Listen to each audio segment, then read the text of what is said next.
Chapter 1084. Dooku was like a dead dog in the soul. Thanks to the Red Dragon Queen's buff, Dooku made it through. He pressed down on Tyron just like that. Normal people wouldn't like such a feeling, but Tyron seemed to enjoy treating Dooku like a human blanket. As for being 20 years late, Dooku actually wanted to say that he was only 0.002 of a time late. But considering that Tyron's days felt like years, Dooku decided to shut his mouth. Transmigration is too messy. Tyron sighed. Blame Nosdorm. When I have time, I'll definitely find him. Forget it. I'm already very happy that you're back. At least I can tell myself that the long and painful wait has finally come to an end. Phew, Dooku exhaled. Get up. We have more things to do than a mountain. Eek.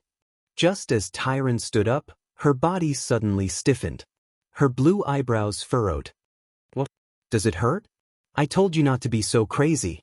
Dooku took the opportunity to lecture her. No, my body is fine. You just pressed against my hair. Dooku suddenly wanted to cry. Damn, a female driver can't be hurt while racing. Half an hour later, a radiant Tyrant returned to the priestess and elegance of the high priestess. Dooku didn't know if he was a fraud or if Tyron was a fraud. All right, great uncrowned lord of the Alliance, after you've visited your precious queens, I'll be waiting for you. Remember to stay one more night when you come to sign the contract. Dooku bared his teeth. Tyron really dared to say that. All right, Dooku knew that he couldn't promise her anything. After all, he could only give her one title. If he gave her one, what about the others? If he made a mistake, the Alliance would have a civil war before the Horde could rise. But, contract? Rin and Bronzebeard invited me to join the Alliance many times. I've been dragging it out. It's not that the Night Elves don't want to join, but it's because I didn't dare to leave the fate of my people in Varian Rin's hands. He was still too young and lacked experience. And after he disappeared and returned, he became muddle-headed. When Dooku heard this, his heart skipped a beat. Indeed, without him around, history would easily return to its original path. However, Dooku had no intention of saving William at the moment. Whether or not a person could become a useful person depended on their talent. Those with good talent would undoubtedly succeed more easily than those with poor talent. In this life, William's teenage years were relatively smooth. Because of Dooku's intervention, King Lang's death was delayed for a long time. This prevented William's childhood from being too terrible. This, in turn, has its disadvantages. Without the bitter days of being homeless and living under someone else's roof, William's temperament in this life was still too jumpy and not steady enough. Apart from talent, the key to a person's success was experience. Only by gaining true experience from cruel events and sharpening one's willpower and ability would one have the opportunity to become a true expert. Therefore, even though Dooku knew who the mastermind was, Dooku still chose to remain silent. 4 years had passed, and the biggest news was Anduin Lothar's death. He had passed away peacefully last spring at the age of 65 after receiving the news of William's return. For humans in this era, Lothar was considered to have lived a long life. Moreover, he had been seriously injured during the duel with Orgrim on the Scorching Plains, which left him with a lingering illness. It was already a miracle that he could survive for so long. Moreover, he had repeatedly rejected the eternal life that Dooku had stolen from Nosdorm. My life can be said to be magnificent. I've failed before, but I've always won in the end. As a warrior, I've already obtained the ultimate glory. I have no regrets to be able to see William and you grow up and become independent. Let me die as a knight. This was what Lothar had said to Dooku back then. Dooku knew that Lothar hoped that the earthy royal bloodline, which was meaningless in his eyes, would end here. This was because a noble and righteous bloodline would not be a good thing for the human countries, or even the entire alliance. Sigh. The noble has already passed away, but a fellow like me has obtained eternal life. Dooku could not help but mock himself. Suddenly, Tyrant held Dooku's face in her hands, and a pair of silver eyes that seemed to be able to speak shot a reproachful gaze at him. Don't belittle yourself. By belittling yourself, you're belittling me. What do you think drove me to learn those things that made me want to die from embarrassment? And why do you think I had to wait for you for 10,000 years? There's only one answer. A great hero like you is worthy of me giving up everything to love you. It's worth me going crazy for you and even falling for you. Do you understand? Faced with Tyron's burning gaze, Duque could not hold it in any longer and kissed her fiercely. Compared to Lothar's death, what surprised Duque more was that Xianxia had become the queen of the new Alterac kingdom last year. Alterac's territory included the current South Sea city-state, Gorehold Castle, Terran Mill, and the old broken ridge of the former Alterac kingdom, with South Shore as its capital. Although this had all happened when Duque was not around, Duque could still understand the context of the matter. His harem seemed to be using this method to maintain their influence within the alliance. Servanas, Jaina, Xianxia, and now Tyrant as well as Kalia, who had always been loyal to Duque, meant that Duque had 5 votes in the kingdom. Moreover, Bolvar for Dragon was the regent of Stormwind, so it was not difficult to convince him. This meant that Duque still had the absolute say in the alliance. Originally, the alliance had a great advantage, but the problem was that in these 4 years, the Horde had risen rapidly. The biggest difference was that in this life, the Horde had accepted goblins into the Horde in advance. He did not know if it was because of the history of the Battle of the Scorching Plains, or because he had personally witnessed the Battle of Mount Hyjal, but the performance of the alliance had deeply stimulated Thrall. As a result, after the goblins on both sides who wanted to earn money through underhanded means were jointly blocked by Jaina and Xianxia, Thrall directly threw out an olive branch to the angry goblins. In addition, Anastrian had brought the Forsaken to Winterspring.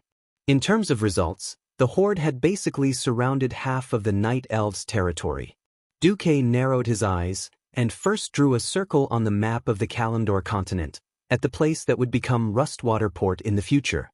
We must not let the Horde surround us. What gave Duque the most headache was that in the report that Aurelia had sent to Tyrant, there was a piece of information.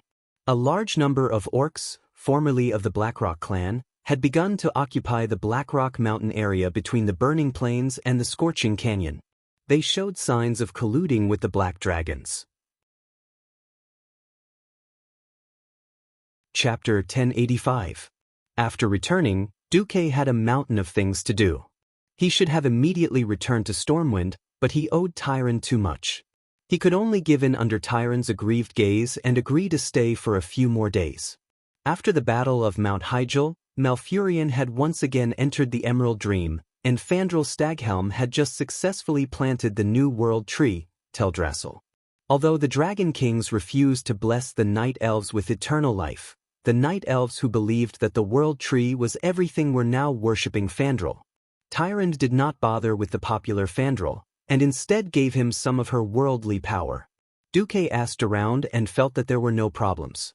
The leader of the Sentinels was now Chandri's Feathermoon, Tyrande's adopted daughter. In other words, Tyrande, who had military and divine power, was in no danger at all in terms of political power. But then again, daughter? I almost thought that Chandri's was our daughter. Duque seemed to say it casually, but he actually felt a little regretful. It had been 20 years since he transmigrated. Although his physical body was eternal, Duque felt that it was weird that no one had died. If it was just a woman, he might be able to push the blame. It's not that easy. Tyrande, who had just finished a great battle, smiled with satisfaction. Do you think I didn't want to have a child with you? With a child, I wouldn't have been so lonely in the past 10,000 years. But Goddess Elune told me not to think about it before I become a demigod. Duque cried out. What? Didn't the goddess repair your soul and expel the power of darkness for you after the War of the Ancients? That's right. After that, the goddess sighed. It was the first time she saw such a special soul. Tyrande sighed regretfully. Special? How so? The souls of other creatures are fixed. Unless they have a miraculous encounter, their soul capacity will only decrease most of the time. But your soul seems to be able to increase or decrease at will. As long as the core of your soul is not damaged, you can even revive like a demigod. A mortal who has the chance to come back from the dead like a demigod. Duque's heart skipped a beat, and he suddenly smiled bitterly. He didn't expect it to be like this. Coincidentally, his greatest secret came from his most special soul. Having such a soul is a blessing from the heavens for magic cultivation. The fact that you've reached the Breaking Dawn realm at such a young age proves this point. Tyrant touched her flat abdomen through her mooncloth priestess dress. A woman's stomach can give birth to life, but it still requires the soul seeds of both parents to be planted in it. Only then can a complete new life be born. Du Mao was dumbfounded. Whether it's me or the other lovers you've met before, the strength of our souls is pretty good. Unfortunately, it's not strong enough to bear your soul seed. That's why I'm willing to be your lover, not your wife.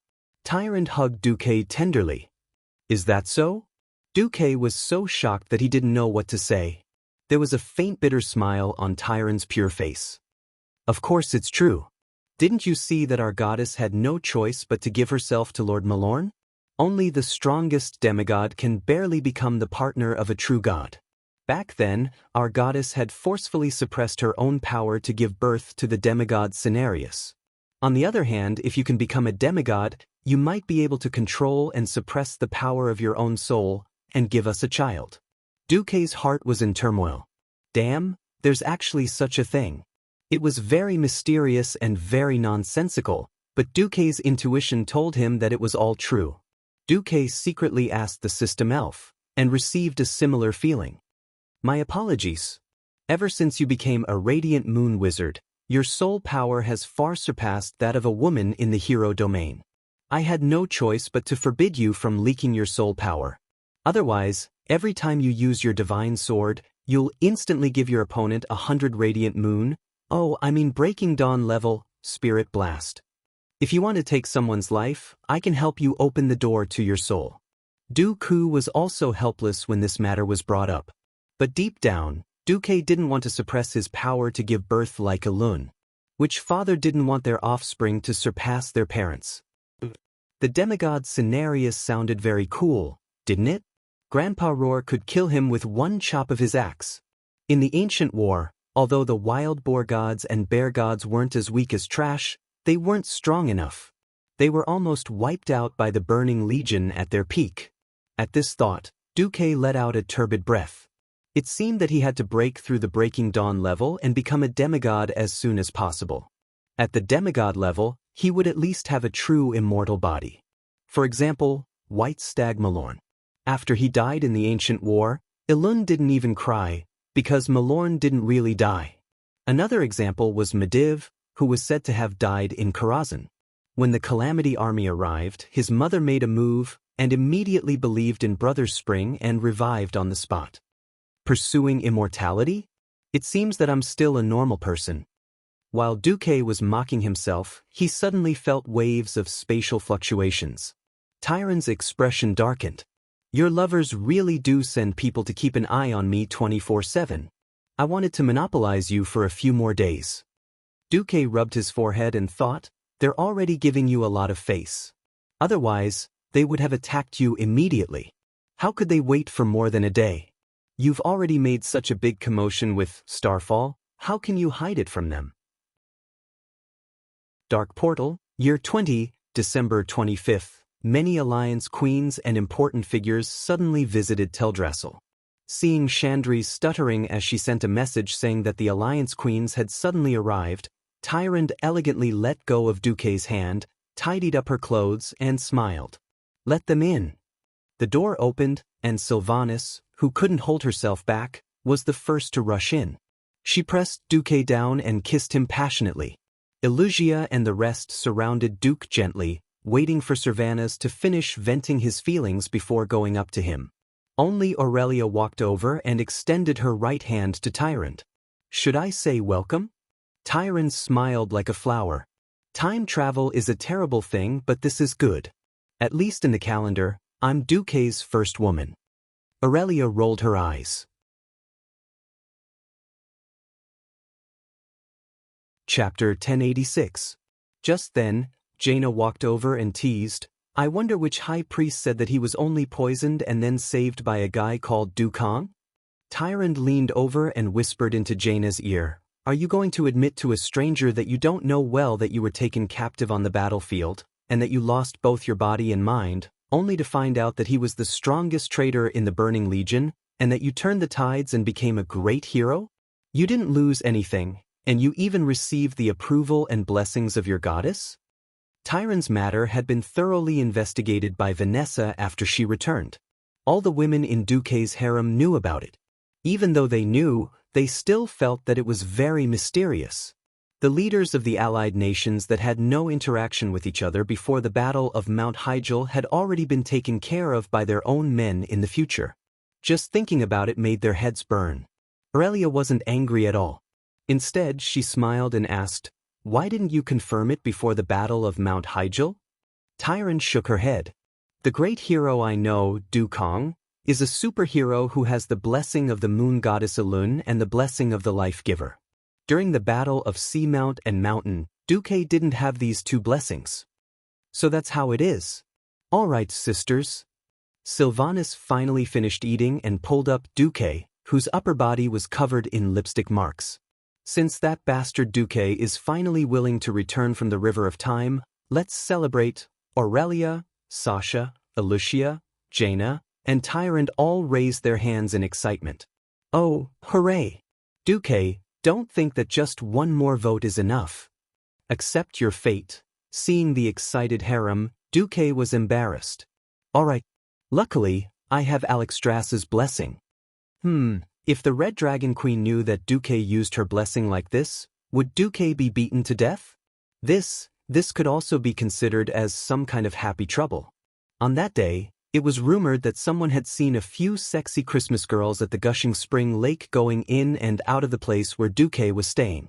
There was even a general of a certain sentinel troop who claimed that he saw his beloved adoptive mother wrapping a red ribbon around him, treating him as some kind of Christmas present, and putting him into a big Christmas gift box. Of course, a certain someone seemed to have been forced by a certain high priest to swear that he had never said such a thing. All the trifles were tidbits of news, not worth mentioning. There was only one piece of news that swept across the entire Alliance and Horde in the shortest time possible. The great hero of the Alliance, Duke Marcus, who had saved the world many times, had finally returned from the River of Time. On the same day, the Night Elves reached an agreement with the Alliance and announced that they would join the Alliance. After receiving the news, Thrall, who was patrolling Orgrimmar's Valley of Power, suddenly smiled bitterly. Should I say, as expected of Duke Marcus? Beside him, Grom, whose hair had already turned white, suddenly said, "I wouldn't be surprised at all if it's him. Unfortunately, he's not from the tribe." Indeed. Thrall didn't even need to open the map to know how disadvantageous it would be for the Horde if the Night Elves joined the Alliance. Grey Valley itself was the traditional territory of the Night Elves. Even if his subordinates yelled, "If the elves don't want to give us more wood, we'll get it ourselves," Thrall had never thought of waging war with the elves. The elves were not a weak race. Even if they lost 100,000 troops in the Battle of Mount Hyjal, the elves were still very powerful, and it was impossible to win without the strength of the entire Horde. Moreover, the elves' nest had already been moved to the giant island of Teldrassil.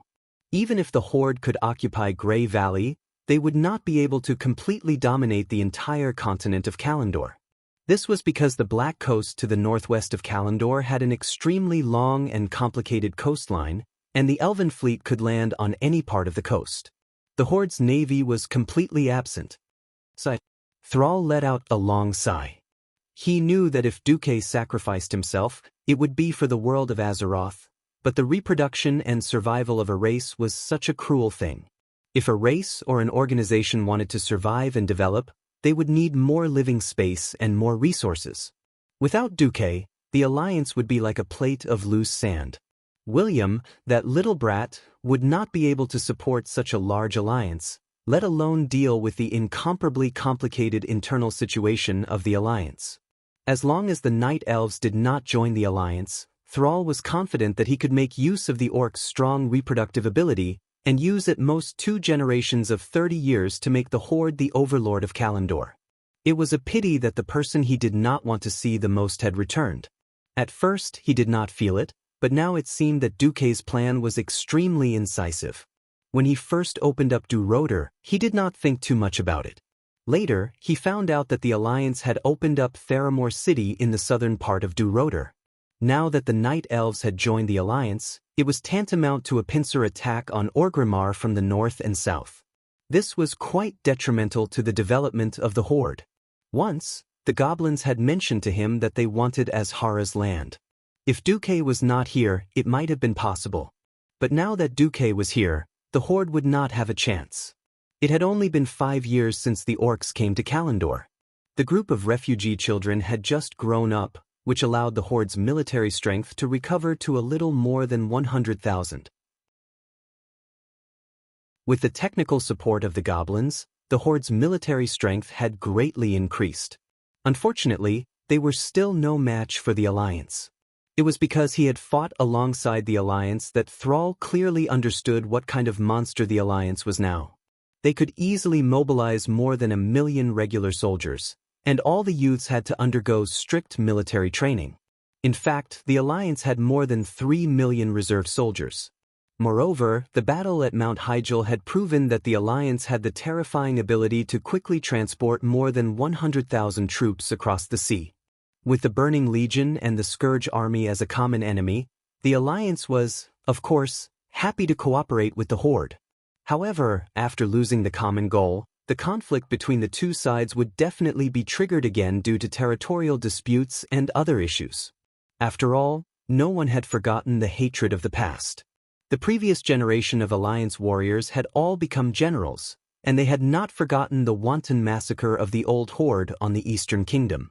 Similarly, the Horde had not forgotten the days when they were enslaved by the Alliance. This hatred would not be so easily resolved. It was very likely that there would be a war between the Alliance and the Horde in the future. Thinking of this, Thrall felt a little suffocated. He turned to inform Varrock. Tell an Astrian that I agree to meet him in secret. He can choose the location, but it cannot be too far from the Horde's territory.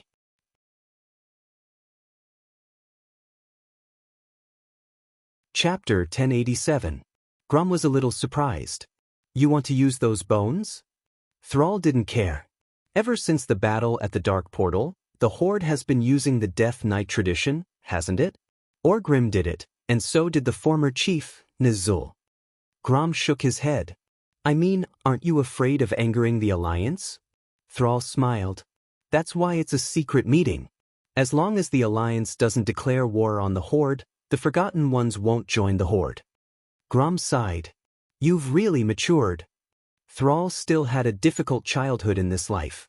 Whether it was his career as a gladiator, Orgrim's teachings, or the experience of leading his people west to the Endless Sea, Thrall had trained him well. It wasn't an exaggeration to say that if Varian hadn't gone missing in this life, he would have been completely defeated by Thrall.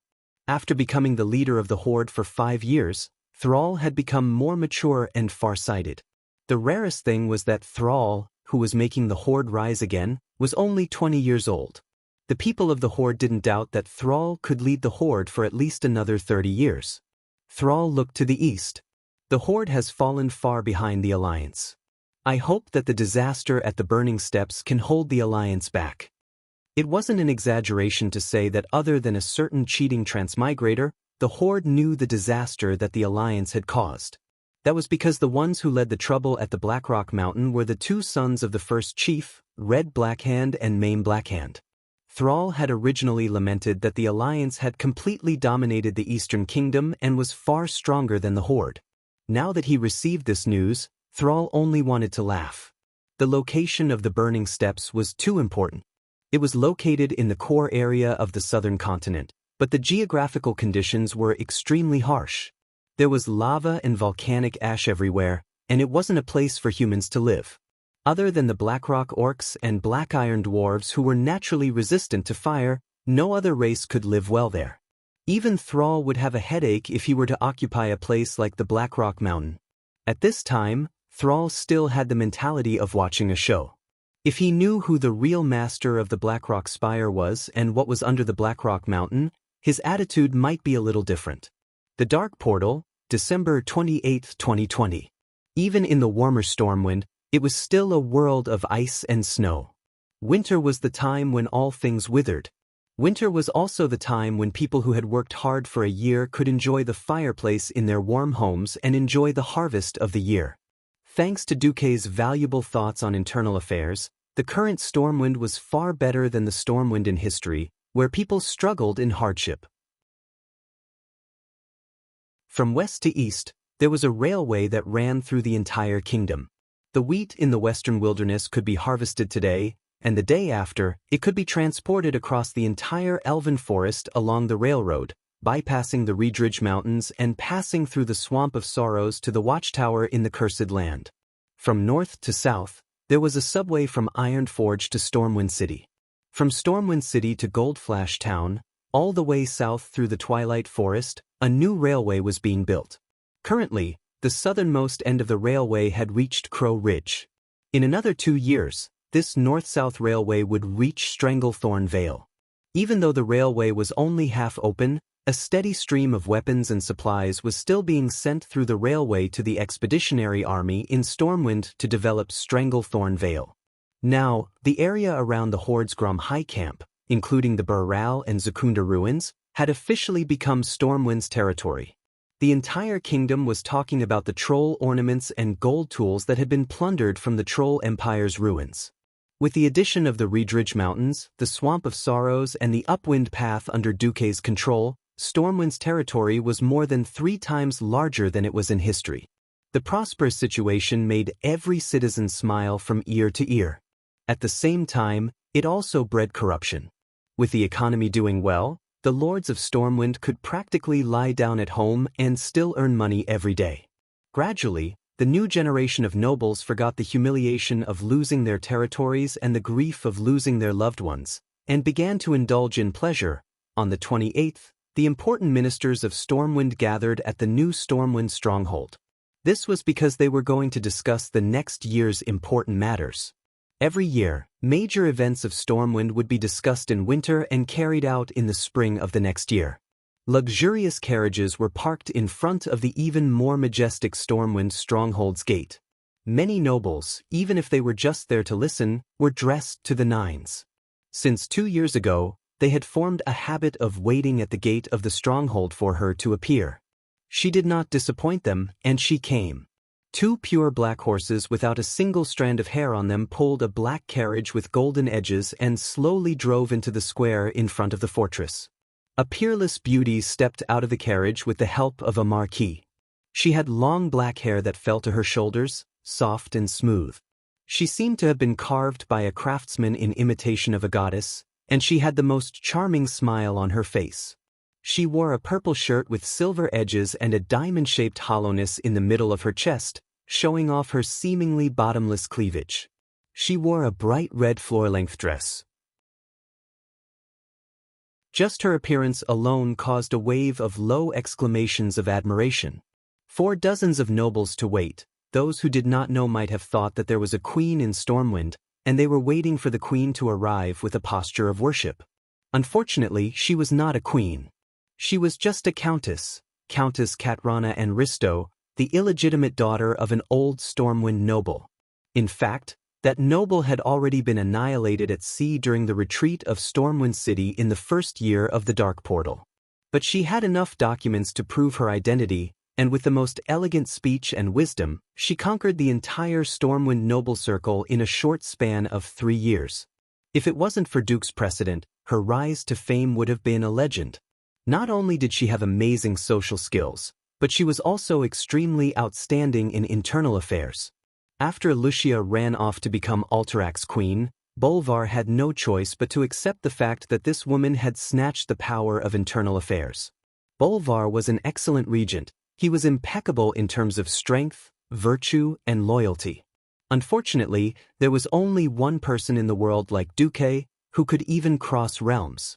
His talent was all in military affairs. Originally, the next year's Internal Affairs Conference would still be the same as the past 2 years, with Katrana's words being in charge. This was because no one could refute her in the field of internal affairs. Today, the atmosphere seemed a little different.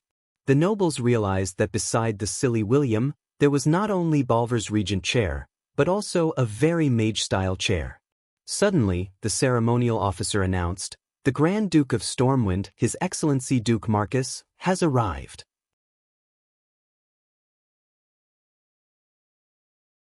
Chapter 1088. Every Stormwind nobleman gasped in shock. This was the Stormwind Kingdom, the strongest human kingdom in the entire Eastern Kingdom. 20 years ago, the Stormwind Kingdom had been destroyed in the first battle of the Dark Portal. However, the fallen Stormwind Kingdom was miraculously recovered, and it took more than 10 years to rise again, becoming one of the most outstanding human kingdoms. Even the oldest human kingdom, Lordaeron, could not compare to Stormwind. Due to the plague of the Scourge and the loss of a large number of people in the war, the once powerful Lordaeron was now just a second-rate kingdom. On the other hand, Stormwind was able to thwart the infiltration and conspiracy of the Cursed Church during the Third Battle of the Dark Portal due to Duque's prior arrangements. They managed to avoid the plague that broke out in the northern continent.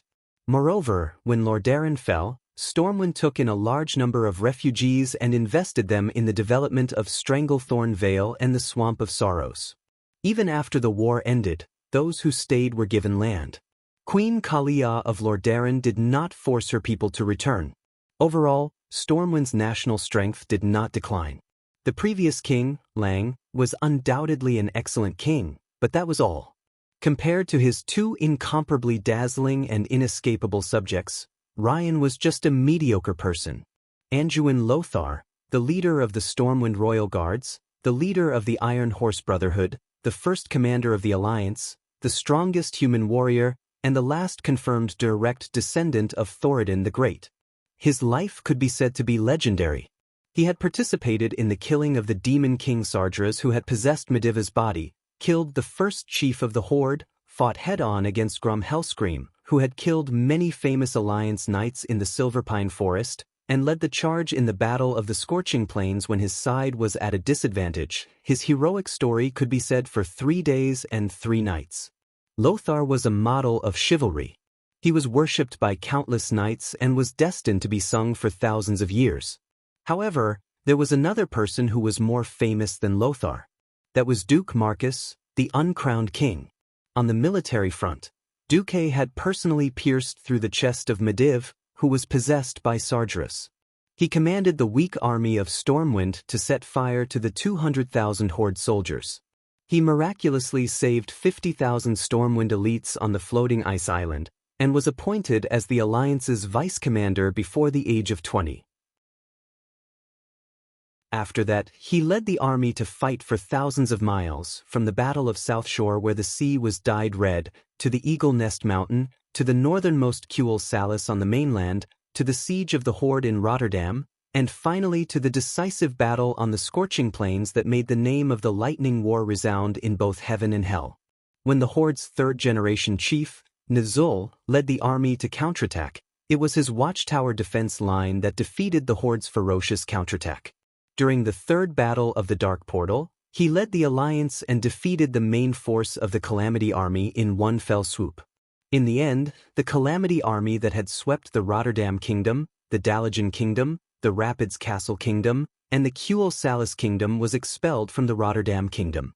What followed was the Battle of Mount Hyjal that almost destroyed the entire world of Azeroth.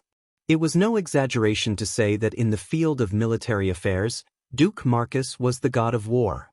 Just based on this battle record alone, it was enough for Duque to be praised for thousands of years. But it was more than that. In the field of civil affairs, Duque was the greatest inventor and reformer.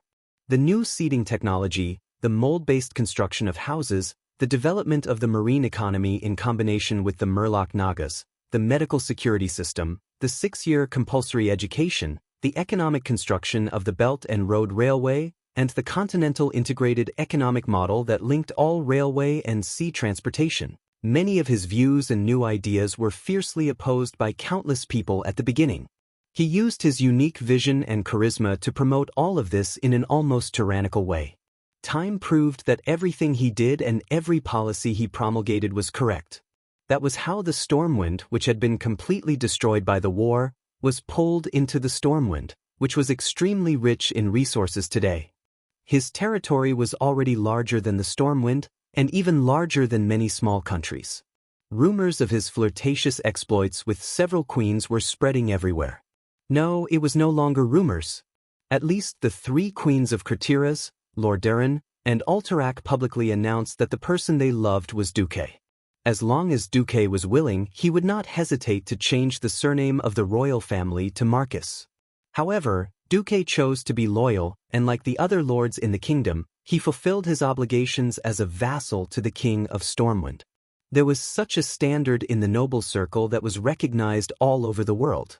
As long as a vassal paid taxes to the king on time and sent troops according to the strength of the territory during the war, he was a perfect vassal. Obviously, Duque's Marcus family did this impeccably. Therefore, for the nobles, Duque was also the embodiment of loyalty. Originally, it was said that Duque almost died because he was cursed in the Battle of Mount Hyjal, and after he recovered, he participated in the secret mission of the Dragon of Time, Nozdormu, and was likely to die in the River of Time. Suddenly, there was news that he had returned. After all, Duque was a legend among legends, a living legend. The nobles had mixed feelings. They coveted the benefits brought by Duque, but they also did not want Duque to return, because the return of such a powerful Grand Duke was bound to reshuffle the power of the entire kingdom. Compared to Duque, even Bolvar for Dragon, the regent, had to step aside. As the ceremonial officer finished the roll call, an archmage dressed in a dazzling epic mage equipment appeared at the door of the conference hall. Every single piece of equipment on his body emitted a strong magical wave visible to the naked eye. Even though he had repeatedly suppressed the magical power of the equipment, the flowing light and vibrant colors still overshadowed the jewelry worn by the nobles. Half a step behind Duque were 2 vassals of Duque, Earl Edwin Van Cleve and Earl Reginald Windsor. Behind them were 2 beautiful women dressed in maid clothes, and one of them was an elf. Those who knew the inside story, of course, knew that one was Van Cleve's daughter, Vanessa, and the other was the former follower of Prince Kuel Salis, Solarian. Not to mention the 2 important ministers signing autographs, even the maids were heroic domain masters or radiant moon mages. Only Duque could be so extravagant. Every noble, whether marquis or dukes, bowed their heads in respect. Duque strode forward, but stopped in front of a beautiful, black-haired female noble. "Hello, beautiful lady, may I, Duke Marcus, have the honor to know your name?" "Hello, Your Excellency Duke Marcus, I am Countess Katrana Anristo." Katrana performed a very standard and elegant ladylike bow. "Very good. I'll remember you." A mysterious smile appeared on Duque's face.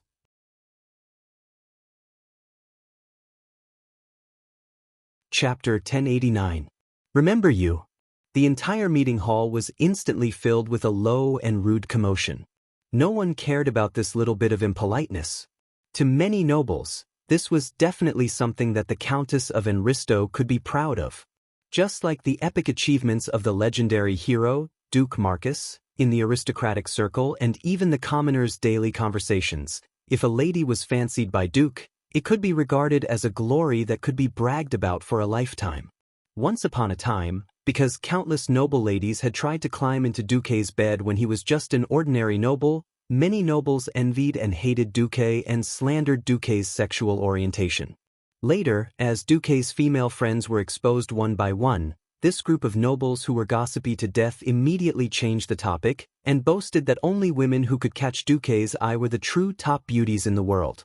Just look, Jaina, Ilucia, Kalia, the 3 Windrunner sisters, all those who were related to Duque were all famous super beauties. Suddenly, Duque expressed interest in this new noble lady who had recently appeared in the circle of nobles in Stormwind.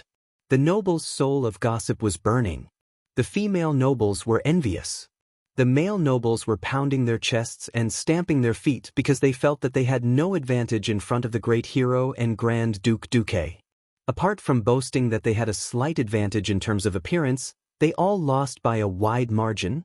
Alright, this was just a small interlude.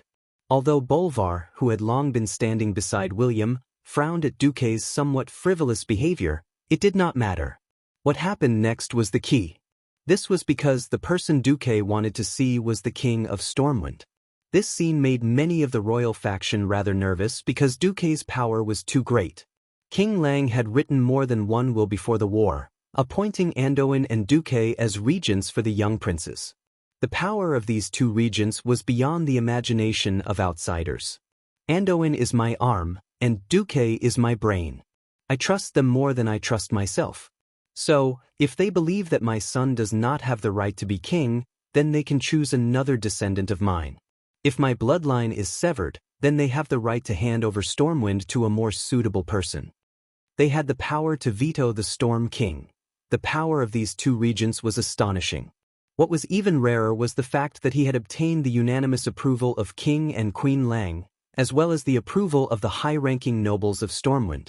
At the end of the day, even Bolvar's position as the regent was actually given to him by Anduin. Obviously, even though they were both old Storm nobles, Bolvar's prestige was far inferior to Anduin's.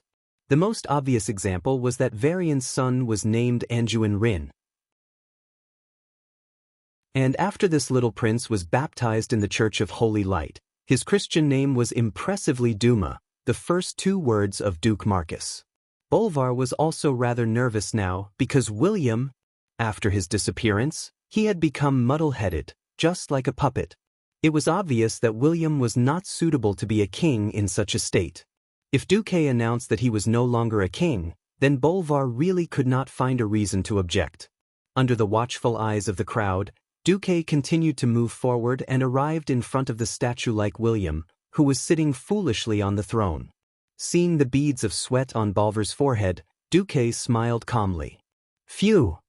This smile made Bolvar, who represented the knights, secretly heave a sigh of relief. Unexpectedly, Duque did not kneel down on one knee or even bow. Instead, he bowed to Queen Tiffany, who was sitting on the throne beside William. After bowing, Duque raised his head and said in a clear voice, "My apologies. I will not bow to a soulless body." Queen Tiffany's face instantly turned pale. William is just sick. The Queen, who was supposed to have died in the riot of the Mason Brotherhood, was still fine because Van Cleef had followed Duque and Stormwind was not as chaotic as in history. Duque shook his head and said loudly so that all the nobles could hear, "No. This is not a sickness. His Majesty William Rin's soul is not in his body." A stone stirred up 1,000 ripples. The commotion among the nobles could not be suppressed. After his disappearance and recovery, William had been like a fool. Almost all the nobles thought that William had been hit in the head and was suffering from a concussion. Who knew that Duque would publicly say that William's soul was no longer in his body? If someone else had said this, there would definitely have been a lot of doubts. However, Duque was the strongest person in the realm of mystery. What's going on? Bolvar was very agitated. He stepped forward and almost wanted to grab Duque's shirt to ask. Everyone knew that William's disappearance had nothing to do with Duque. At that time, everyone knew that Duque had gone to participate in Nozdormu's secret mission. However, Duque suddenly said that William's soul was no longer in his body. This was obviously a huge conspiracy.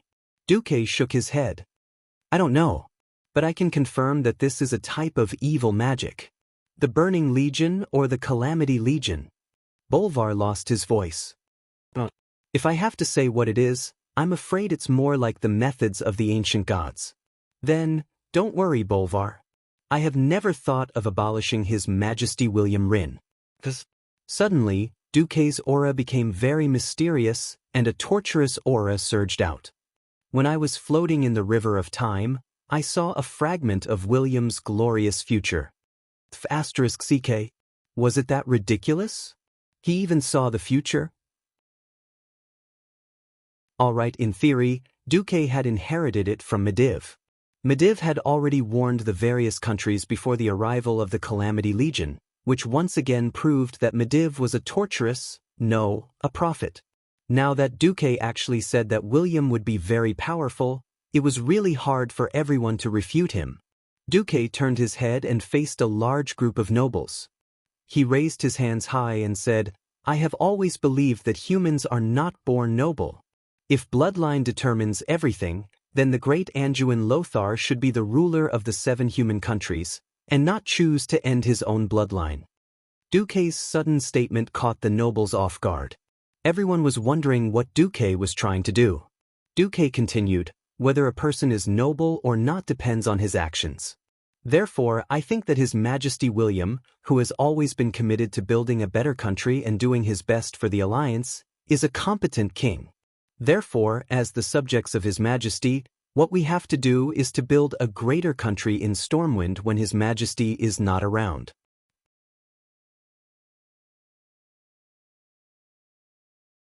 Chapter 1090. If Duque deposed the king from the start, it would undoubtedly maximize the effect of establishing dominance, but it would also bring about another consequence, the division of power in Stormwind. Even if Duque put Anduin Rin on the throne, there would still be suspicions of narrowing the emperor to order his vassals. If he maintained the status quo, it would not disturb the core knights of Stormwind, nor would it alarm someone. With Duque being so easy to talk to, those guys who were ready to make trouble had no choice but to stop. After all, with Duque's identity and status, with such a huge foundation and the support of external forces, even if Duque told the Rin family to get lost and he himself became the king of Stormwind, it would not be surprising. Duque was advancing by retreating. Since he had given up on the most crucial issue of royal power, he would definitely reap the benefits in other areas. This was something that the nobles with a little political knowledge would understand. But no one would have thought that Duque's next bombshell would be so shocking. Like the most passionate speaker, Duque's hands were raised high like a conductor of an orchestra, stirring the heartstrings of the nobles. "Everyone, are you satisfied? Satisfied? Satisfied with what? Living in a castle that looks magnificent on the outside, but is actually built on quicksand, enjoying prosperity that can be destroyed at any time, and the taxes of your subjects, even if you will die in a few years. Even so, are you satisfied? What? Destroy? Again?" Most of the nobles' faces were covered with makeup, but now, under the heavy makeup, their faces were as pale as they looked. Of course not. Death and the loss of inheritance were almost the things that the nobles feared the most. After experiencing 3 battles at the Dark Portal, is there anyone who still dreams of eternal peace? If there is, then let me give you a word of advice. Don't be naive. The demons of the Burning Legion have already set their eyes on this beautiful planet. There may be peace, but every subsequent peace will be extremely short. If you do not wish to be destroyed, then bring out your drive, bring out your dignity as a noble, and prepare for war. What? Where is the enemy? As the leader of the knights, Bolvar stood up without hesitation. Duque waved his hand to stop Bolvar. There's no rush. This time, I'm here to tell everyone that the era of nobles being able to watch the soldiers fight on the front line as if it had nothing to do with them as long as they send soldiers and pay them is over, while they safely have a party in the rear is over. When Duque said this, all the nobles in the meeting hall felt their hearts skip a beat. Obviously, Duque was going to use his ultimate move. I hereby formally request Stormwind to reform the tax system. In the future, all tax officials will be dispatched by the kingdom. Taxes are divided into national tax and local tax in proportion. The national tax would be paid directly to the state and controlled by the state. The land tax was collected by the lord and used for the lord's daily expenses as well as the construction of the territory. At the same time, all entrance fees and road tolls will be abolished. In terms of military affairs, greatly reduce the number of private soldiers that nobles can legally possess. Grand dukes can only have 1,000 soldiers at most, and so on. The disbanded soldiers and those who pass the physical examination will all be incorporated into the country's regular army. The rest will be reorganized into local garrisons and supported by the country's finance. In terms of armaments, all mines will be uniformly mined by the country. Every year, a guide price will be set based on the market price and economic returns will be given to the lords. At the same time, the lords have the obligation to allocate empty land near the main roads for the country to build various military facilities according to local conditions. In one breath, Duque threw out a combination of punches, directly shocking the nobles to the point of suffering internal injuries. All the nobles felt like they were about to faint. This was digging out the roots of the nobles. In name, taxes did not increase, but which nobles did not have their own private coffers? Every year, the taxes would be 10,000 gold coins. At most, they would report 3,000 gold coins, and then pay 3,000 as taxes to the king.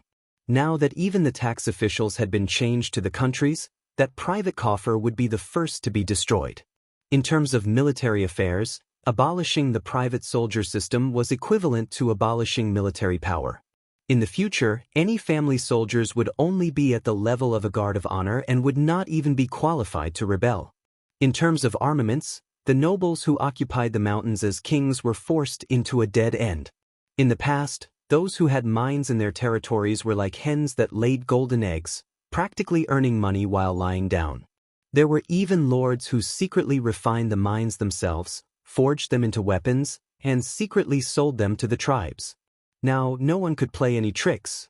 With such a reform, nominally, the territories still belonged to the lords, but there would be no profits or autonomy. This was simply the biggest subversion of the aristocratic system. A marquis named Liunali exclaimed on the spot, "No! Even you, Grand Duke Marcus, do not have the right to announce the abolition of the aristocratic fiefdoms. This is the aristocratic norm set by Thoradin the Great. This is the cornerstone of the entire aristocratic world."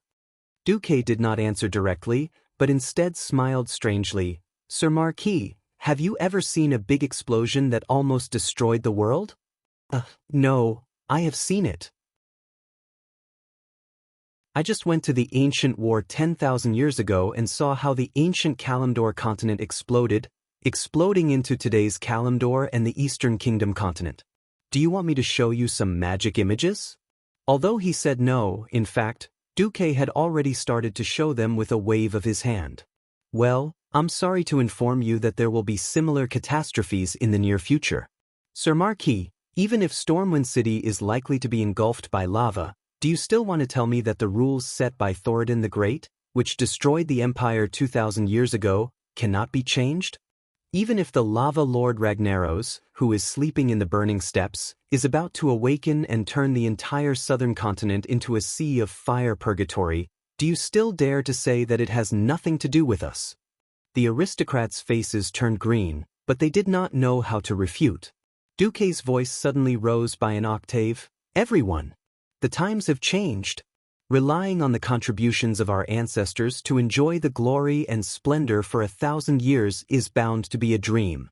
In the past 20 years His Majesty Lang Rin, and His Excellency Anjuin Lothar have done so much for this country, carried out so many reforms, and built Stormwind City so strong together with everyone, not to give you the capital to be corrupt." "Corrupt, is it?" Bolvar suddenly laughed bitterly. The kingdom had become extravagant, and it was not that he did not notice this change. But as a great aristocrat, he could not stop the aristocrats from indulging in gold every day, living the same luxurious life as before. It was only at this moment that he realized how great Duque's reforms were. "The world is facing destruction. We do not need vermin. Aristocrats who claim to be the elites of the kingdom. You have no choice. Either you keep up with the changes of the times, or you fall behind." At this point, Duque's face revealed a murderous look. "Of course. You can object. As long as you throw away the noble insignia on your chest and walk out of this door, your objection will take effect immediately."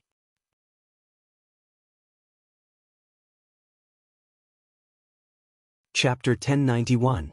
The nobles were shocked. They couldn't believe their ears. Duque, who had been missing for a long time, came back with drastic reforms and targeted at the roots of the nobles. Were the nobles still nobles without financial and military power? What right did the nobles have to do whatever they wanted in their own territories? Wasn't it just financial and military power? Almost all the respect and power were obtained from these two things. Now, without even informing them, he directly said that he would take back their power. This was killing them. They almost wanted to rebel on the spot. Unfortunately, no one dared. Compared to a peerless expert who killed the Demon King Sardras and the Demon Commander Archimond, they were practically trash. All the nobles' military power combined couldn't even defeat one of Duque's fingers. If it was 20 years ago, when the nobles of the 7 human kingdoms were united, they might be able to summon external forces and teach Duque a lesson for daring to challenge the rules of the nobles' game. Unfortunately, when the storm nobles suddenly thought about it, their mouths were filled with bitterness, as if they had been forced to eat sh*t. Unknowingly, the world of the nobles had already collapsed from one disaster after another. Among the 7 human kingdoms, Stormguard had already been destroyed and had yet to recover. Dalajan had a completely different system. By the way, the current chairman, Ronan, was Duque's personal disciple. Gilness was still surrounded by a group of werewolves, and no one knew if his kingdom had been destroyed. Apart from Stormwind, the nobles of the remaining 3 countries were basically wiped out. Alterac. After the second battle of the Dark Portal, the Horde conquered Broken Ridge, and even the nobles including Eden Pyreus were wiped out. Only Duque's bloodline was left. Although Illusia ascended to the throne, the old Duke Barav still stayed in the Marcus family's territory. The entire family and even the kingdom were in cahoots with Duque. Lordaeron. After Arthas's betrayal, the core nobles of Lordaeron were all wiped out. Only staunch local lords like Mograine were left, but they were all the most loyal knights. Kurtiras. During the third battle of the Dark Portal, the entire mainland fell, and all the nobles were wiped out. Only Queen Jaina was left. Alright, the problem was that the 3 queens mentioned above were all considered to be Duque's lovers by the nobles. Outside help? It was already good enough that Duque didn't drag the rest of the human kingdoms over to hold down the fort. How could he ask for reinforcements? Not only did they not have any external help, but they also could not defeat Duque, whose power was equivalent to that of a country's monarch. The nobles were truly aggrieved. Commotion. Both sides were embarrassed. For a moment, everyone wanted to find someone else to go against Duque. Amidst the countless, "I'm not as good as you," and "Do you think I'm an idiot?" looks, the Storm nobles realized in despair that no one could do anything to Duque. Duque didn't even take out his staff. He just stood there with his hands clasped behind his back, demonstrating what it meant to be domineering with a smile. If looks could kill, then these useless nobles would have been killed on the spot, chopped up and fed to the dogs. Now, Duque was so domineering. You can object. I can ignore it. Just like that, he used an almost barbaric manner to declare his power and force. Silence. Do not erupt in silence. Die in silence. Just like that, Duque, with a silent smile, killed the nobles' will to resist. Ha! Is there anyone else who wants to object? The gate is right there. Don't worry, as the regent of Stormwind, I have no intention of confiscating the property of those who object. After handing over the territory to the country, I will allow you to sell off the property in your territory. At the same time, I will allow you to continue to do business and live within the borders of Stormwind. Duque's attitude of, "I'm giving you a gift, but you're not thanking me for it," almost drove the nobles crazy. Rage spread through every vein in their bodies, but they couldn't vent it. They were practically suffocating to the point of suffering internal injuries. Bolvar was dumbfounded at the sight. He wanted to speak a few times, and even when the nobles he was familiar with sent him pleading looks, his heart softened a little. But after squirming a few times, he didn't say anything in the end. What reverberated in his mind was what the late King Lang had said to him when he was still alive. Bolvar, Duque's reforms, with our intelligence, we can't understand them. In fact, you and I are both mortals. We don't have Anduin's courage, nor do we have Duque's intelligence. So mortals should do what mortals do. Leave the rest to them. We only need to confirm that they are doing it for the good of the kingdom and the people. That's enough. That's right. The ones who were truly valued by the late king were Duque and Anduin. I, Bolvar, am just a person who keeps what I've accomplished. Because he knew the limits of his intelligence, Bolvar's loyalty to the House of Rin ultimately overrode the interests of these nobles. Duque forcefully suppressed Bolvar and the knights, and they didn't utter a word. The resolution, which was almost a disaster for the nobles, was passed just like that. As soon as the meeting ended, Bolvar couldn't wait to summon Duque. Almost as soon as he entered the secret meeting room, Bolvar asked, Duque, what are you trying to do? Bolvar, do you really not know, or are you just pretending? Stormwind has already decayed. Duque's expression turned cold, and he threw out a stack of petitions. I made so many reforms to make the entire kingdom rich, not to feed those vermin. Looking at the stack of petitions, Bolvar's eyes immediately closed in pain. You won't die if you don't court death. In the past, the lords controlled their territories. Even the king had to pay tolls to the lords when he opened a railway. Now that they were used to plucking feathers from the geese, and every train had to earn a sum of money, those nobles actually joined forces to besiege him, the regent, saying that they wanted to impose special tariffs on the supply trains that passed through their territories to the Overwatch Castle in the Cursed Land.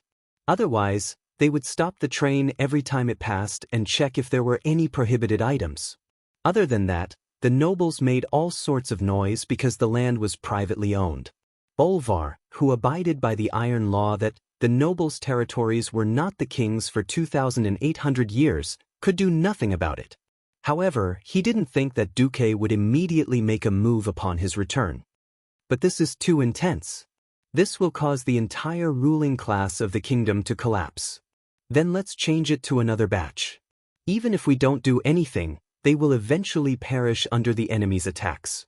The important thing now is whether we should destroy them, or let them continue to corrupt the entire kingdom, dragging the kingdom and even all of humanity into the abyss of destruction. Is it that exaggerated? What if I told you that the loss of Varian's soul was the plot of an enemy, and that enemy just so happened to be among the nobles? Bolvar's heart instantly froze.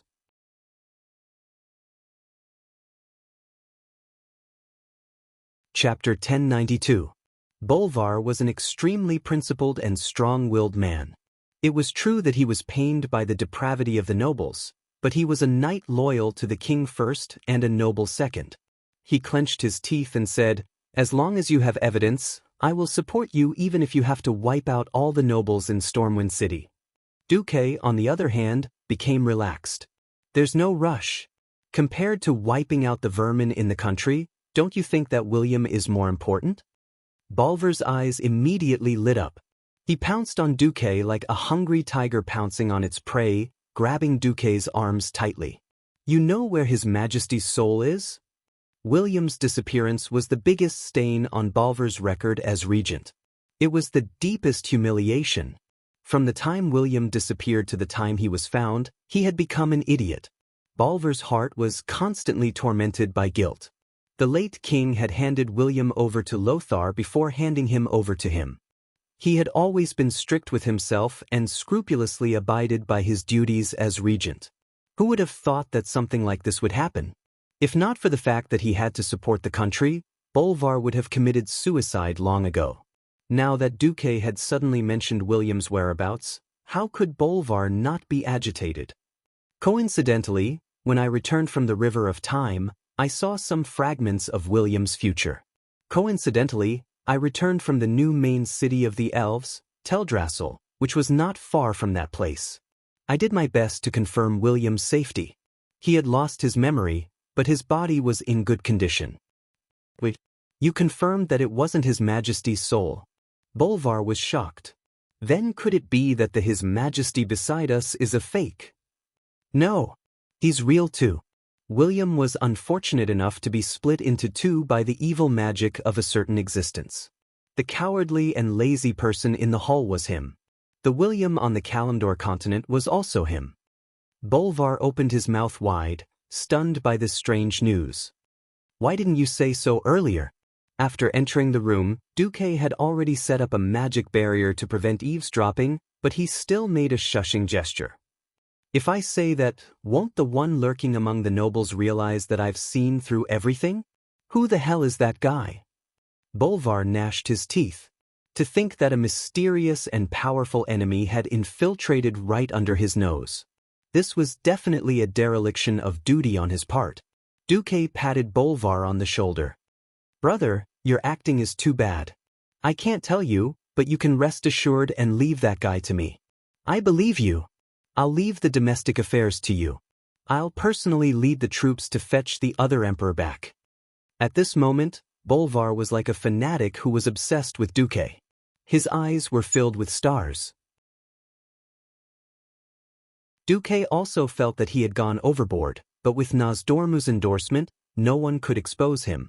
To be honest, even he himself felt that this statement was a little ridiculous, but Bolvar believed it 100%. Wait, William is not in danger. If you bring him back now, you'll only ruin his training. You said, training? Yes, training. A hellish training. This is what William lacks. William is not bad, but the so-called not bad is only the standard of a mediocre king. He's not a wise king, and he's not good enough to carry the banner of the Alliance. Anduin and I have always had high hopes for William because he has the talent. Talent? Duque raised his head and looked at the ceiling. It was as if his gaze had pierced through the void and reached the river of history. There, the two ancestors, Lang and Anduin, were smiling at him. I've always believed that talent determines the height a person can reach. To reach this height, hard training is essential. William has the talent to become the leader of the Alliance, but his youth was too smooth. Too smooth? Bolvar's gaze was a little lost. Think about it. The current chief of the tribe, Sal, has a noble background, but he spent his entire childhood and adolescence as a slave gladiator in the arena. He has to face life and death battles almost every day. On the other hand, he has a real understanding of human life, society, and culture. He has knowledge and wisdom that far exceeds the level of the orcs. Furthermore, the former chief of the tribe, Orgrim, has been secretly teaching him and imparting the tribe's spirit. That's why the current wise and outstanding chief of the tribe, Thrall, was born. Bolvar was silent. Duque was right. Compared to Thrall, who had gone through hardships and tribulations, William's life had been too smooth before he turned 20. At that time, King Lang had not been assassinated. Even though he had suffered the pain of the destruction of his country, he had Duque's support for internal affairs, Anduin's support for external affairs, and Lang's protection and guidance. William, who had not truly experienced life and death, was only a little better than a flower in a greenhouse. As a loyal subject, Bolvar was more eager than anyone to see his lord's growth and metamorphosis.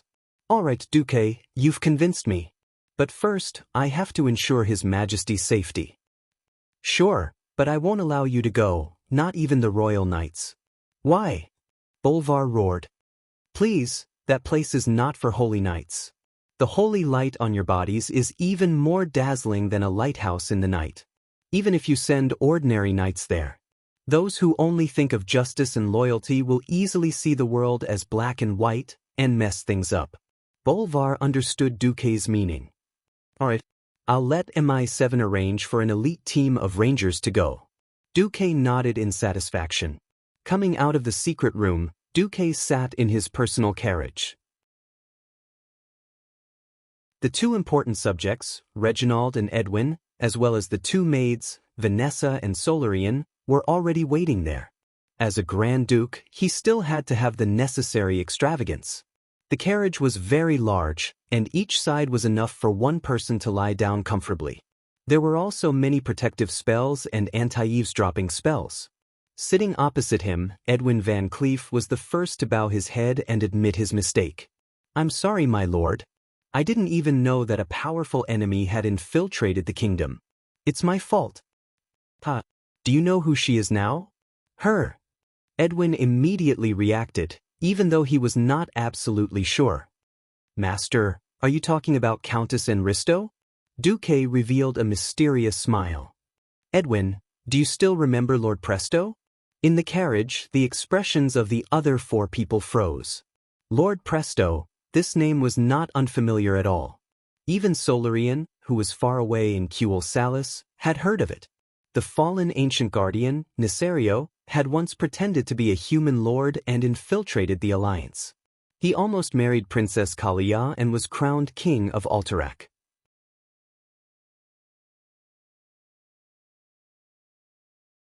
Chapter 1093. Edwin slapped his forehead in utter regret. This was a slap to his face. After all, he was in charge of the Marcus family's intelligence work. It's not your fault. And risto and presto are very different in pronunciation and spelling. Duque wasn't spouting nonsense.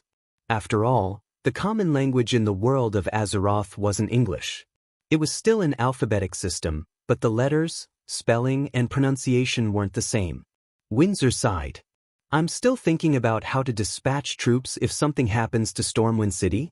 But that's a dragon. Mortal force is meaningless. Reggie, don't move your main force. The Blackrock Beastmen will run out of the burning steps and cause trouble soon. I'll leave those guys to you. No problem. Windsor patted his chest, his eyes blazing with fighting spirit. He was 38 years old this year, the best age for a man. His martial skills hadn't declined, but he'd experienced 3 battles at the Dark Portal in one go. He was definitely an outstanding commander. Duque smiled. Reggie, fight this battle as the general of Stormwind City. You'll get what you want. Windsor's eyes lit up frighteningly. Of course he knew what Duque was talking about. The martial scepter. A marshal who wasn't even 40 years old. Just the thought of it was enough to make him go crazy with excitement. Isn't it just taking care of the Blackrock Beastmen? Don't worry. If this was 20 years ago, Duque really wouldn't be able to rest easy. But after experiencing so much, Windsor was definitely trustworthy. Edwin brought the topic back again. Who's coming this time? The female? Female? Could it be Onyxia? That's right. Too bad there's no prize. What do we do? While she's still in human form, let's. Vanessa made a throat-slitting gesture. Duque laughed. Stop joking. Only when you cut her with your dagger will you realize that her seemingly delicate neck is actually 3 feet thick. Tiske, are all giant dragons monsters? Vanessa was indignant. Science could not explain why a giant dragon that weighed in tons would turn into a delicate woman that weighed less than 100 pounds after using the ultimate transformation spell. What else could Duque say about such a fantastical world? Solarian interrupted. Then what do we do? Should he just wait like this? It doesn't seem to fit. Master's personality. Solarian hadn't completely changed. After all, she hadn't spent much time with Duque. Duque didn't mind. He rested his chin on his left hand and rested his elbow on his knee. His right index finger tapped on the blue-dyed velvet cushion about 10 times rhythmically and smiled. Solarian, you're right. Although waiting is in line with my status, the status of immortal is meaningless to a dragon. At this point, a naughty smile appeared on Duque's face. But since such a giant dragon doesn't play violence with us, and instead comes to the human world to play politics and conspiracy, wouldn't it be rude of us as the host not to play with her? Vanessa pursed her lips. Dear Master, are you sure that Elune has cleansed you of all evil powers? Damn it, Master is working, don't talk as a maid. Edwin couldn't stand watching his daughter anymore. After lecturing her, he immediately turned to Duque. Master, you spoil Vanessa too much. She's almost forgotten her duty as a maid. Duque shrugged. Yes, Master. Are you planning to destroy the entire noble class? Windsor suddenly asked. After all, every knight apprentice is taught how to serve their lord when they are young. Only by making great contributions will they be allowed to enter the noble class and rise above the rest. If Master does this, with our power, we should be able to succeed. But there will be chaos, and who will rule the country in the future? Or do you want to change Stormwind to a Dalajan parliamentary system? Or a monarchical parliamentary system like in Quel'Thos? Sigh. Duque sighed. So that's the case? This was the inevitable limitation of the people of this era. Due to the lack of productivity and poor transportation, the human kingdoms of Azeroth where Duque had transmigrated were similar to the feudal system of medieval Europe. It was simple. It would take more than a month to send an order to the furthest border. The scope of the king's authority was usually limited to his field of vision. He couldn't control anything beyond a 3-day journey, so he had to give his vassals great autonomy. Every lord was in fact a local emperor. But Duque used 20 years to promote the mechanical revolution with the steam engine as the core, and almost covered the entire territory of Stormwind. It would take less than a week to travel from Stormwind to the furthest territory. Access to roads, access to money, access to government orders. Maintaining the more primitive feudal system under such circumstances was actually hindering the development of the entire society. For example, this time, the princess of the Black Dragon Xianxia had just provoked a little, and the brainless nobles who were blinded by profits couldn't wait to jump out. On the surface, they wanted to increase taxes, but in reality, they wanted more power. Otherwise, they would threaten to abolish the railway transportation. This situation was even worse than when Xianxia provoked the Mason Brotherhood to demand back pay from the Stormwind nobles for the construction of Stormwind City. That time, the Stormwind nobles didn't pay for the construction of the city. It was a typical peasant worker demanding back pay. Of course, there was also the reason why Xianxia lied to the backbone of the Mason Brotherhood. She asked them to falsify accounts and raise the construction costs to demand money from the Stormwind nobles. The problem was that at that time, the nobles were also very poor. Naturally, the nobles thought that this was extortion. Under the Princess of the Black Dragon's provocation, the Mason Brotherhood rioted. The mole she arranged even threw stones at Varian's queen, Tiffany, to death. Varian, who knew that he was in the wrong, was still extremely lenient and exiled the Mason Brotherhood instead of starting a massacre. As a result, the Defias Brotherhood came into being. In this life, because of Duque's influence, the resources in Stormwind were extremely abundant, and the people were extremely happy. It was very difficult to incite conflict between the people and the nobles, so the nobles fought with Bolvar for power. Who would have thought that Duque would return at such a crucial time? Duque didn't want to cause too much chaos, but since Xianxia had started it, he could only carry on with the reform.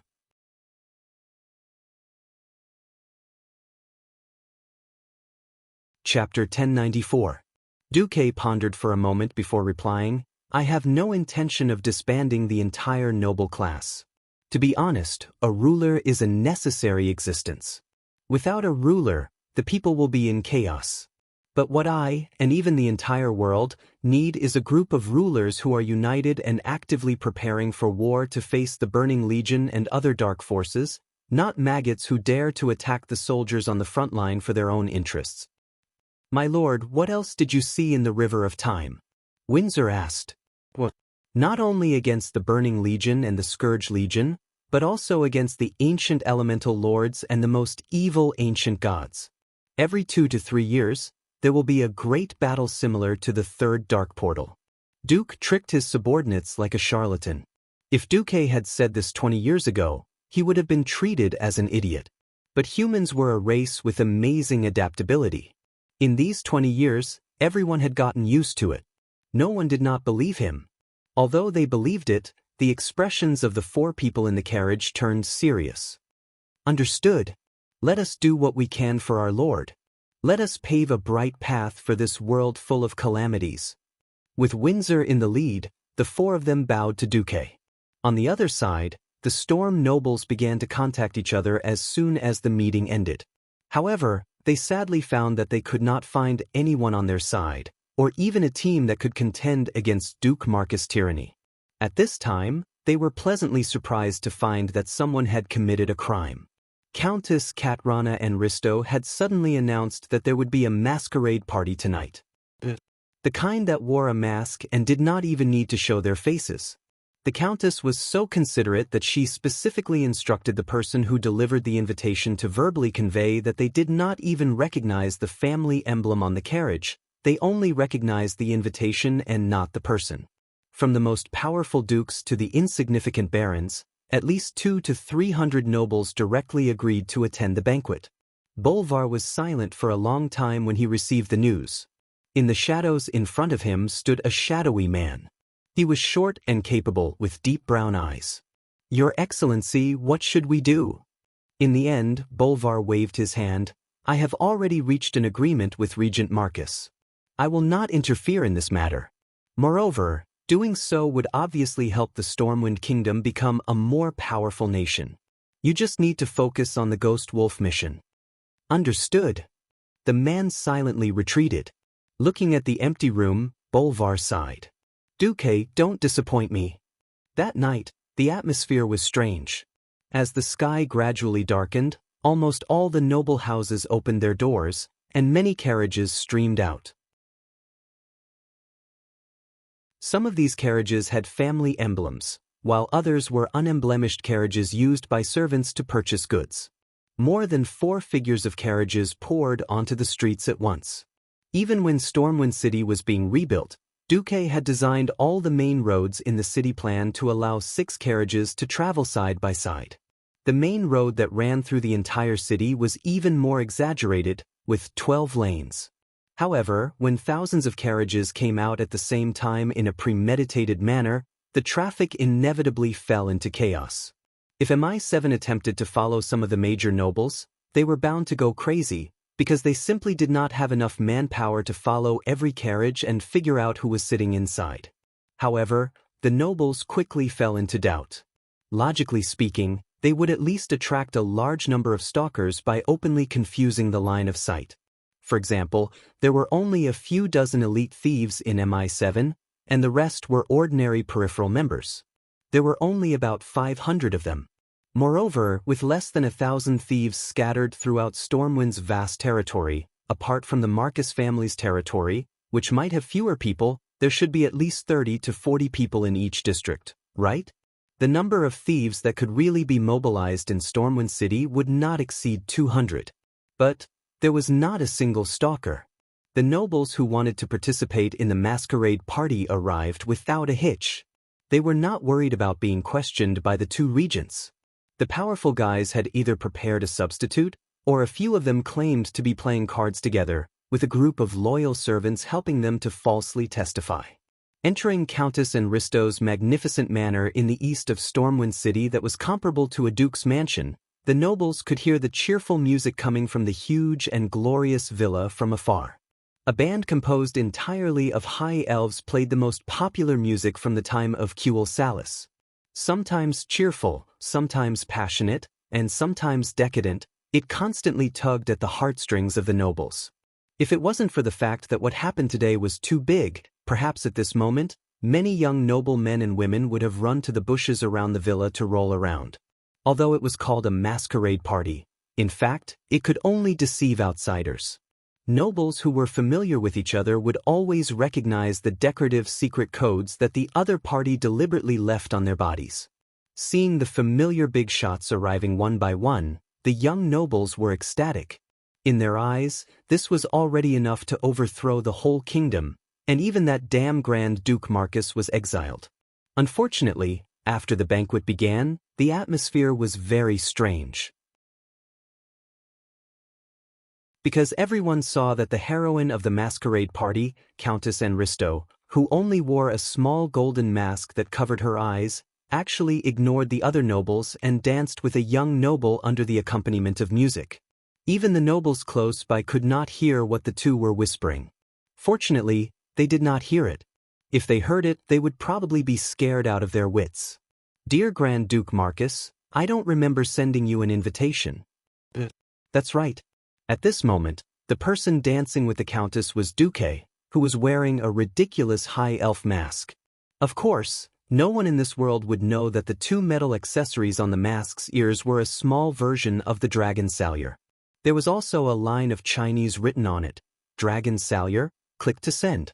The evil Duque gently held the slender hand of the humanoid black dragon princess with one hand, enjoying the soft touch. At the same time, his other hand unscrupulously hugged her waist. Yes, from time to time, his hand would slip a little. Every time he felt the faint anger from the princess, he would put on an expression of, "My hand slipped, I'm sorry. I like crowds the most, and I have the habit of never letting go of my favorite things."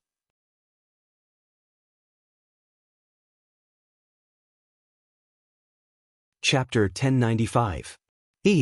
You're really confident. Onyxia had a formal smile on her face. Of course. As an expert and a leader, confidence was a must. That's because you might not win with confidence, but you'll definitely lose without confidence, Duque teased without showing any weakness. Hearing this, the Black Dragon Princess laughed coldly in her heart. If you knew who I was, would you still be so confident? She didn't know that Duque was also laughing coldly in his heart. If you knew that I already knew who you were, would you still be so calm? Would you pretend that you didn't know and continue playing politics with me among the nobles? Or would you flip the table on the spot and turn into a black dragon and start fighting? Just like that, the human and the dragon looked at each other gently and even affectionately in the eyes of others. No one knew that these two fellows couldn't wait to kill each other. Xianxia laughed. Is this the confidence of the legendary Casanova Duke who conquered many queens? The Black Dragon Princess suddenly thought maliciously. If one day, Duque found out that the beauty he was very interested in was actually a black dragon, and then she would attack him violently and bite off both of his legs, how cruel and hilarious the scene would be. Maybe, maybe not. Duke's face was full of smiles as he continued to display the demeanor of a Casanova. While he was replying, he was thinking about how to numb Xianxia so that her plan wouldn't be carried out so quickly. He had to give Xianxia hope and not let her fall out so quickly. Otherwise, William would be in danger, or it might directly lead to the failure of the training, and he wouldn't be able to form the legendary Iron Triangle with Valilla and Ibrol. However, Duque couldn't let Xianxia stay in Stormwind City for too long. In his spatial storage, there was a remnant of a platinum disc that only had 1/5 of its original size left. It was trembling faintly. With the help of the platinum disc's power, Duque had already seen that the entire villa was filled with dragonians and half-dragons. It had to be said that the Black Dragon clan's ultimate transformation technique was very powerful. Duque wondered maliciously if those idiotic nobles knew that the waiters who were pouring wine for them, as well as the beautiful maidservants with big breasts and fair skin whom the young nobles could not even blink, were all draconids with the appearance of black-skinned lizards. What concerned Duque the most was the system elf's label on Xianxia. It wasn't strange to have a leader's mark with a white skull on a black background. What was strange was that Xianxia's mark was orange. An orange name meant that the other party's strength was much higher than his, so it was not advisable to fight him. System elf, are you kidding me? Don't I already have the platinum disc? Why is it still orange? Duque secretly asked the system in the spiritual world. The possibility of an incorrect judgment is 0.2%. According to speculation, Xianxia, who has transformed into a human, has received an unknown enhancement. Unknown strengthening, huh? Duque muttered to himself. Of course, in the eyes of the Black Dragon Princess, it meant something else. Pitiful humans, can't get rid of the shackles of tradition after all? I thought you were really so ruthless that you wanted to subvert the traditions of the entire human society. Xianxia smiled. Grand Duke Marcus, in fact, I am very grateful for your concern. But you are not my type, I prefer a more traditional man. Duque was embarrassed. Am I being labeled as a good guy? Hey, I haven't done anything yet. No, my affection for you is just a pretense. You don't have to label me, okay? At this moment, Duque, who considered himself not handsome but elegant and invincible in the field of love, felt 100,000 tons of damage in his heart. But the act had to continue. Tradition is essentially a good thing, but tradition must also adapt to the changes of the times. Don't you think that a great man like me, who has adapted to the development of the new era, is a better choice for you? Duque smiled, hinting with a double meaning. On the surface, he was picking up girls. But in fact, he was hinting that holding on to the traditions of feudal territories would not end well. Xianxia was a rare dragon with a high level of political wisdom. She immediately determined that Duque was actually trying to recruit her. The Black Dragon Princess sneered inwardly, hee. It turns out that the great hero Duque, who even dared to kill my dead father, is actually afraid of a civil war in Stormwind? Humans' shackles to their homeland and oaths to the dead are boring enough. But it is precisely like this that he is more like a human. Duke Marcus, just wait for me to thoroughly destroy your cherished Stormwind. Xianxia was not feigning civility, but a decisive refusal. Her voice suddenly became slightly louder, loud enough for a few nobles nearby to hear. I believe that it is precisely because of the inheritance of civilization and norms that humans can be distinguished from the barbaric beastmen, filthy trolls, and other races, and become recognized as a highly intelligent race. Humans who have abandoned their inheritance are no different from beasts, so give up. Rather than lowering my noble head and kneeling in the mud under your despotism, I will choose to use my own method to say no to injustice and tyranny. Xianxia's words were so righteous and awe-inspiring. If Du Zhe didn't know that the person in front of him was a female black dragon, even he himself would have almost believed it. He even shed a few tears of gratitude. A dragon's life is like a play, and it all depends on acting skills. All right, your black dragon family is a best actor and best actress. I will carve the word admire on a sweet potato when I return. Duque showed a pitiful expression. It's such a pity that Countess Enristo has such a deep prejudice against me. I hope that time can bridge the gap between us. Some scars cannot be healed by time, Best Actress Xianxia replied coldly. Just in time, the song ended. Duque could only reluctantly let go of Xianxia.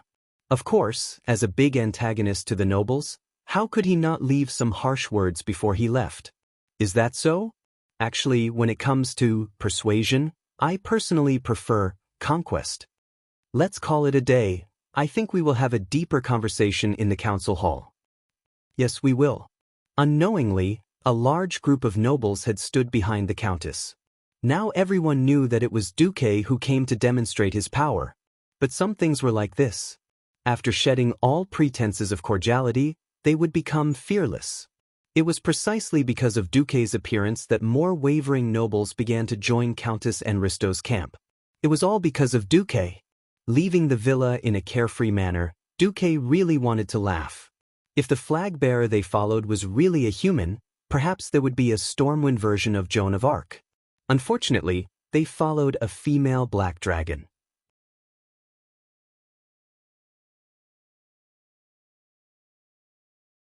Chapter 1096. Just like that, under the murderous gazes of countless nobles and a large number of Dragonians who were ostensibly servants, Duque strode away unhurriedly. He even threw off the mask on his face and revealed his true face. He turned around and smiled mysteriously at the nobles who had followed him to the gate. This, of course, was met with a wave of exclamations and sighs. Even if this was a declaration of war, even if Duque had completely stood on the opposite side of the traditional nobles, the boldness of going deep into the enemy's territory alone still made the nobles gasp in admiration. In the eyes of the nobles, Countess Katrana Enristo also stood with her head held high and chest out. She stood at the gate and raised her slender and beautiful hand, and the last piece of golden mask that covered her face suddenly flew into the sky. Two pairs of black eyes that were as deep and mysterious as the universe shot out divine lights and collided passionately in the air. Although Du Peng wanted to describe it as a kitchen knife cutting through a wire, but in the eyes of the nobles, this was a spectacular scene of tigers and wolves staring at each other. They were excited. The traditional nobles finally had a standard-bearer at this moment. A standard-bearer who was not afraid of the evil Duke Marcus's monstrous power and strength. Beautiful Lady Katrana, you are not fighting alone. You are not alone. More and more nobles stood behind Katrana, who was like a saintess descending to the world. Some nobles even pinned their family insignia. Even though they had not taken off their masks, they were standing on the side. The ridiculous herd mentality was fully displayed at this moment. Almost every noble was thinking, that's right. I am a great noble conferred by the late king. As long as I do not commit treason, no one can confiscate my territory. I am the master of my territory. If you, Duque, forcibly take away our power, then be prepared for a civil war. Looking at the large army of nobles, Duque almost laughed until his stomach cramped. After snorting, Duque turned around and no longer looked in the direction of the villa. At the gate, a gorgeous carriage with a blue and white background and the Marcus family's tornado family emblem rushed over at high speed. With an almost elegant movement, the carriage stopped in front of Duque. The driver was one of the famous 5 silver sages, Gavin Rad Misfortune. This holy knight, who had once been exiled to the outside world and was now a Grand Marshal of both Stormwind and the Alliance, had just been confirmed to be alive. He, Daneth Trollbane and Kale, that had successfully built a bridgehead fortress not far from the Hellfire Peninsula where the Dark Portal was located, Fort Glory. However, the space near the Door of Darkness was too unstable. It was only with Kale, that's full strength, that he managed to return a week ago. As soon as he returned, he used this method to express his support for Duque. It's really unfair for a marshal like you to be my driver. Duque smiled. It would be my honor to be the driver for the Alliance's commander. Gavin Rad smiled as well. Duque entered the carriage with large strides. Naturally, there were his two maids who were very good at fighting, as well as Edwin. Defan, who was supposed to be the leader of the Defias Brotherhood, could not help but ask, "Is it really good to leave them alone?" "No problem, let the bullets fly for a while." What Duque said was a famous saying from that world. In the ears of the other three, there was naturally an unusual taste. Dwarves were good with guns, so they naturally had bullets. In the eyes of mortals, as long as the gun was fine and the target was aimed, it would hit. In the eyes of experts, even the fastest bullet was nothing more than a flying tool. Shields deflecting bullets, godly evasion, muscles clamping bullets, these were really nothing. This was the difference between realms. A difference that was enough to make others feel deep respect. Unknowingly, Solarian had been Duque's maid for 5 years. Even though Duque was thrown into the War of the Ancients most of the time and kept busy, this did not stop Solarian from finding opportunities to understand her master. Solarian had originally thought that since Duque had chosen to save Kale, that's the prince she had followed before, she had to fulfill her promise. Everything was out of a promise and obligation. As she learned more about Duque's past, she began to understand why so many people around Duque followed Duque without any complaints or regrets. Even though Duque was not around, they still firmly carried out the policies that Duque had left behind. They firmly believed and looked forward to Duque's return. Perhaps, only such a man can truly save this world that is plagued with disasters. Solarian muttered silently in her heart. Duque did not care about Solarian's sensitive thoughts. In his opinion, a human maid who had regained the appearance of an 18-year-old and a beautiful elven maid with a shelf life of tens of thousands of years was enough as eye candy. Duque had deliberately allowed the incident to ferment, and he had this excuse. This was because on January 2nd, year 21 of the Dark Portal, which was the day after New Year's Day, the Alliance would hold a meeting. This meeting was of great significance. It was not only the 20th anniversary of the Alliance, but also to welcome the Night Elves to join the Alliance. And according to the agreement made by the various countries at the end of the Third War of the Dark Portal 5 years ago, the Alliance would no longer have a leader. Instead, a standing leader would be elected every 5 years, and a new Alliance commander and deputy commander would be elected. Last time, because of urgent matters, after Duque returned from the void where Karazhan was, he took the position of Alliance commander for a time. Later, because of the Archimonde curse, he resigned. Now that Duque had returned and announced that he was fine, everyone knew that this was just a formality. The position of Alliance commander would definitely belong to Duque. This was just like when the leaders of the Celestial Empire went on a visit before Duze, and then, conveniently, signed a number of trade contracts. In fact, they had already been signed and negotiated, and only announced at once. Since the birth of the Alliance, there had been a total of 3.5 commanders. The first was Anduin Lothar. He was the least controversial. If it were not for Duque's dazzling achievements, he would probably have been given the title of God of War. The second was Alexandros Mograine. Although he was rigorous in his use of troops, it had been proven many times that his ability was limited to one army. With 200,000 troops, he could give you the effect of 400,000 troops. Give him 400,000 troops, and it was still 400,000. The third was Duque. His dazzling achievements were enough for him to be recognized as the God of War. The only thing that restricted him previously was that he could not get the support of the Rotterdam Kingdom. The remaining half was William, who could be considered an apprentice under Lothar. All the kings knew who the best candidate was. What was more rare was that Duque had started his career early, had the best achievements, and had the best achievements. All the kings respected him. If there were no accidents, Duque could be the commander for at least another 30 years. As long as Duque did not announce that the alliance would become an empire, everyone would respect him.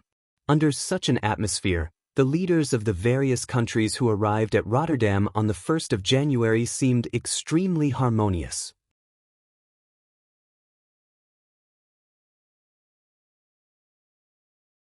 Chapter 1097. During the first years of the Dark Portal, rapid travel through teleportation portals was something unimaginable to most people. With the development of magical technology, directional teleportation portals had been greatly improved in the past 20 years. During the First Alliance Conference, the kings of the various countries had taken ships and carriages to rush to the conference.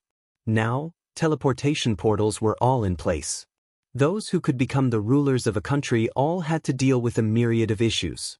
As long as it was safe, no one would have the time to waste on the road. In Teldrassil, Tyron's trusted aide Melland was still feeling uneasy. I wonder if the kings of the various countries will give us the cold shoulder now that we've joined the alliance? In fact, the Nature faction had the same worries. Fandral Staghelm even publicly expressed that Tyron's actions were akin to being cold-shouldered. However, the Night Elves were more inclined towards the alliance. After all, on one side was a pleasant-looking fellow, while on the other side was either Bonehead or the green-skinned beast-man who had killed their demigod Cenarius. However, no matter how they thought about it, it was better to actually pay them a visit. I won't. Tyron smiled gently. Yes, Your Excellency High Priest, has anything happened recently? I feel like you're in a good mood and you're glowing. Is that so? You must be imagining things. Tyron turned her head away, blushing. Time's up. Stepping through the teleportation portal that was opened by the Dalaran wizard who was sent ahead of time, the Night Elves only felt a sense of dizziness. They had not experienced the feeling of space deviation ever since they exiled their compatriots, the Blood Elves who now called themselves Sindorii. It was a very short feeling, lasting only a few seconds. By the time they came back to their senses, they were already in a wide passageway that wasn't too long. The portal was less than 10 meters away. Sentinels, puff out your chests. Melon's idea was to display the might of the Night Elves. Unexpectedly, as soon as they stepped out, a female figure in a blue and white wizard robe quickly walked up to them. Sister Tyrant, we meet again. Her tone was calm, but her actions were passionate. Under the gaze of Melon and the Sentinels, the crowned Queen Jaina rushed up and hugged Tyrant. Her actions were extremely intimate, as if they were sisters who had been separated for many years. You're the queen. Pay attention to your image. Although she said it was a reminder, Tyrant's tone was as if she was doting on her own sister. Melon was shocked. She hadn't seen the two of them being so intimate the last time they worked together to kill Archaron on Mount Hyjal. What the hell happened? Sister, sit in my carriage. Jaina pointed at her royal carriage. Then I'll have to trouble you, sister.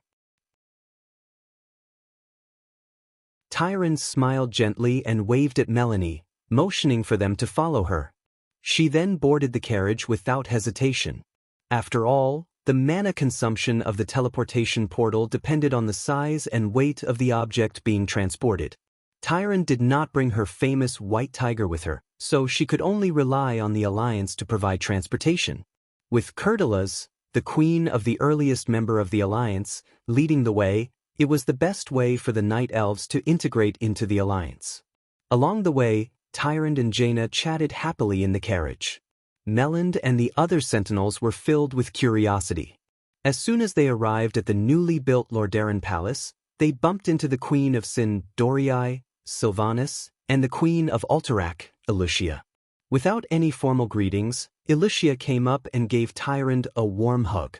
Sister, welcome to the Lordaeron continent. After the meeting, you can come to my South Sea city if you have time. Sylvanas came up and gave her a hug as well. Sister, we meet again. Sylvanas' tone was slightly calmer, but everyone could see that she was friendly towards Tyrant. Elves of two different skin colors, two leaders hugging each other. To the Night Elves who had been isolated for thousands of years, this was a historic moment. Some of the older Night Elf sentries felt their noses tingle. The two elves were ultimately of the same origin. It was purely a difference in ideology that caused them to split. Who would have thought that after the ancient war 10,000 years ago, the night elves and blood elves would fight side by side again? Compared to Jaina and Alucia's enthusiasm, Sylvanas was more reserved. She and Tyrande had another topic in common: shooting. Tyrande was a priestess and archer. She was also very skilled in archery. The two strongest archers of this era chatted as they walked side by side. The two queens in front were even more affectionate. Alucia and Jaina were holding hands as they walked as if they were shopping. Behind them, Melanie and the sentries were dumbfounded. As if they had arranged to meet, Duque had arrived with the Windrunner sisters. Duque gestured elegantly. Tyrande, welcome to Lordaeron. Actually, you've already met the 3 Windrunner sisters. But please allow me to formally introduce you. Aurelia and Sasha are the leaders of the newly formed organization, Silver Dawn. Doesn't it sound fake? There's no other way. This is an official meeting. Even though they've already met each other sincerely and reached a consensus, they had no choice but to introduce each other in public. Aurelia held Tyrande's hands and said elegantly, "Welcome, Sister Tyrande. Silver Dawn is a civil organization with the High Elves as its core. Its goal is to fight against the Scourge. However, we are directly under the command of the Alliance. If you have any missions against the Scourge, please call us sisters. We'll definitely have many opportunities to interact." Tyrande looked at Duque. Just as she was about to say something, a rough and strong voice suddenly sounded. "Don't mix with the women. Come and drink with me. This time, we'll drink you until you're unconscious and get the good stuff out of your stomach." The 2 short wintermelons seemed to have rolled over, directly carrying the dumbfounded Duke up and ran. Tyrande gaped. "That's the Dwarven King of Ironforge, Magni Bronzebeard, and his 3rd brother, Bulang," Aurelia replied. "Don't mind those stinky men. We're having a party tonight. Remember to come."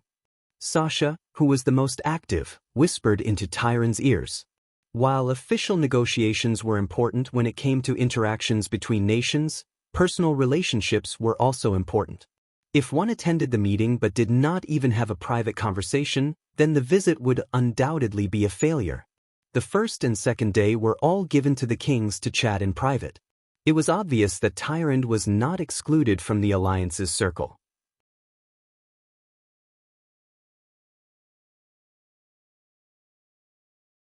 Chapter 1098. On the first of the day, Tyrande was busy greeting the leaders of the various countries. Thanks to the battle at Mount Hyjal and her relationship with Durin, they were all on good terms. Of course, the final victor would still be the private gathering at night. At 10 at night, Tyrande arrived at the guest house of Sin Dorii under the protection of sentries. Along the way, not only were there sentries every few steps, but there were also teams of elite guards patrolling the area. There was also a large 3-dimensional protective magic formation set up by the Arcanists of Sin Dorii. The security was so tight that it left one speechless. Looking at the solemn and nervous expressions of the guards, Melland subconsciously thought that they were about to hold an important meeting that concerned the survival of the world. Seeing how relaxed High Priestess Tyrande looked, holding a thin bag in her left hand and humming a song as she went to the meeting, Melland finally couldn't hold it in anymore. "Sister, is it really okay to be so casual?"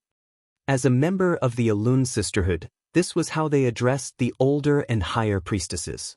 Tyrande smiled. "Sister, it's fine.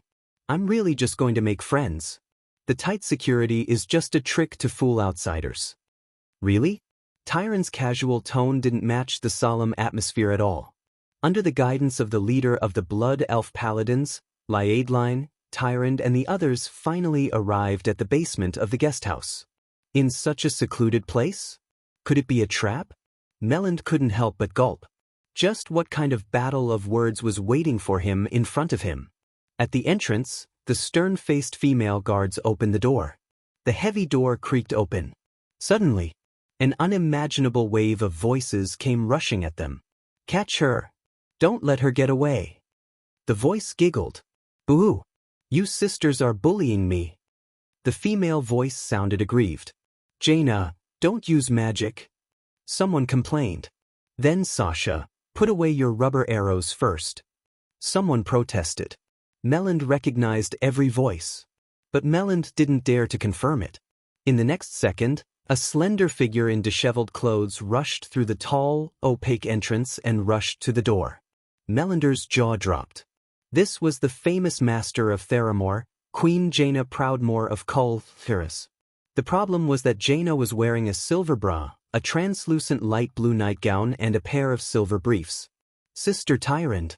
Come quickly. The Windrunner sisters were bullying him. Let's do 3 against 3. Jaina grabbed Tyrant's hand anxiously. In the blink of an eye, a white pillow flew across the air and hit Jaina's head.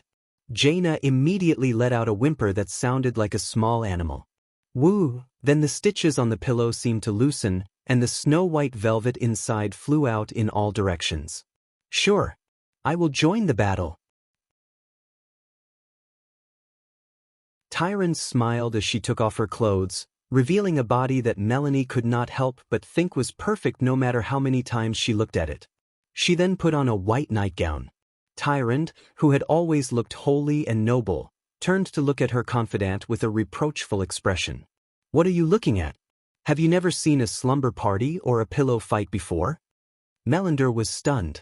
Sister, this is a custom passed down from the humans.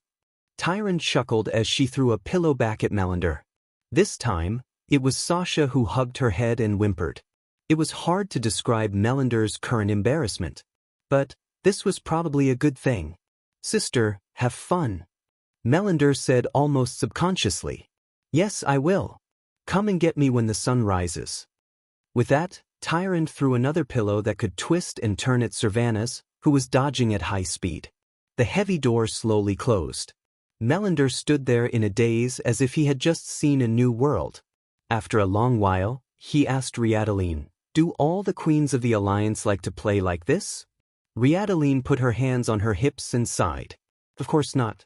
This is a small circle that you don't know about. Poor Queen Kalia couldn't get in even after waiting for 20 years. Melander was confused. Regardless, Melander still felt happy for Tyrant. As someone close to her, she knew how Tyrant had lived for the past 10,000 years. Politically, she had to exile her fellow High Elves and face Fandrel's provocations. Privately, she had rejected the Stormrage brothers because of that incident. Although Tyrant's face was always filled with warmth and kindness, she had never been happy on the inside. It had been a long time since she had seen her happy. What happened to Tyrant? Why did she suddenly change after a trip to the gushing spring lake? What she didn't know was that Duque, the key person in this matter, was about to vomit. F***, I should never have taught the method of distilling liquor to those damn dwarves. The drunken Duque looked at the corpses of the 4 dwarves in the hall of the Steel Stove Castle State Guesthouse. Magni, Kudrin, Jurbin, and Bulang. Duque was furious. His boss was drunk, so someone had to clean up the mess. The guards of the Steel Stove Castle came in and dragged their boss away as if they were used to it. On Duque's side, a maid came to his rescue. Master, according to you, you're asking for it. Vanessa spat out her poisonous tongue. Ugh, send me back to the Storm State Guesthouse. Aurelia and the others are having a pajama party. Vanessa purposely provoked Duque. Duque imagined it. It was a scene that could reach the level of killing a virgin. But not now. That bastard Magni saw that he couldn't win with just one type of wine, so he mixed it with another. In the end, even if Duque won, it was a Pyrrhic victory. Those vodka-like things had been specially added with some kind of bubble drink. Once he drank it, the smell of alcohol would rush to his head. Even though Duque had used all his magic circuits and had the system elf help his body detoxify, his combat ability was still reduced by more than half. Asking Duque to go there now was like sending himself to his death. Duque shook his head like a rattle drum. Be good and send me back to the guest house. Vanessa agreed. But in a place where Duque didn't notice, Vanessa smiled as if she had succeeded. Groggy, Duque first went to the toilet to vomit. Then, he let Vanessa help him wipe his body and fell on the bed like a dead dog. System Elf, other than those on the safety list, if anyone else comes near, you have to wake me up even if you use electric shock. Understood. Don't worry, host.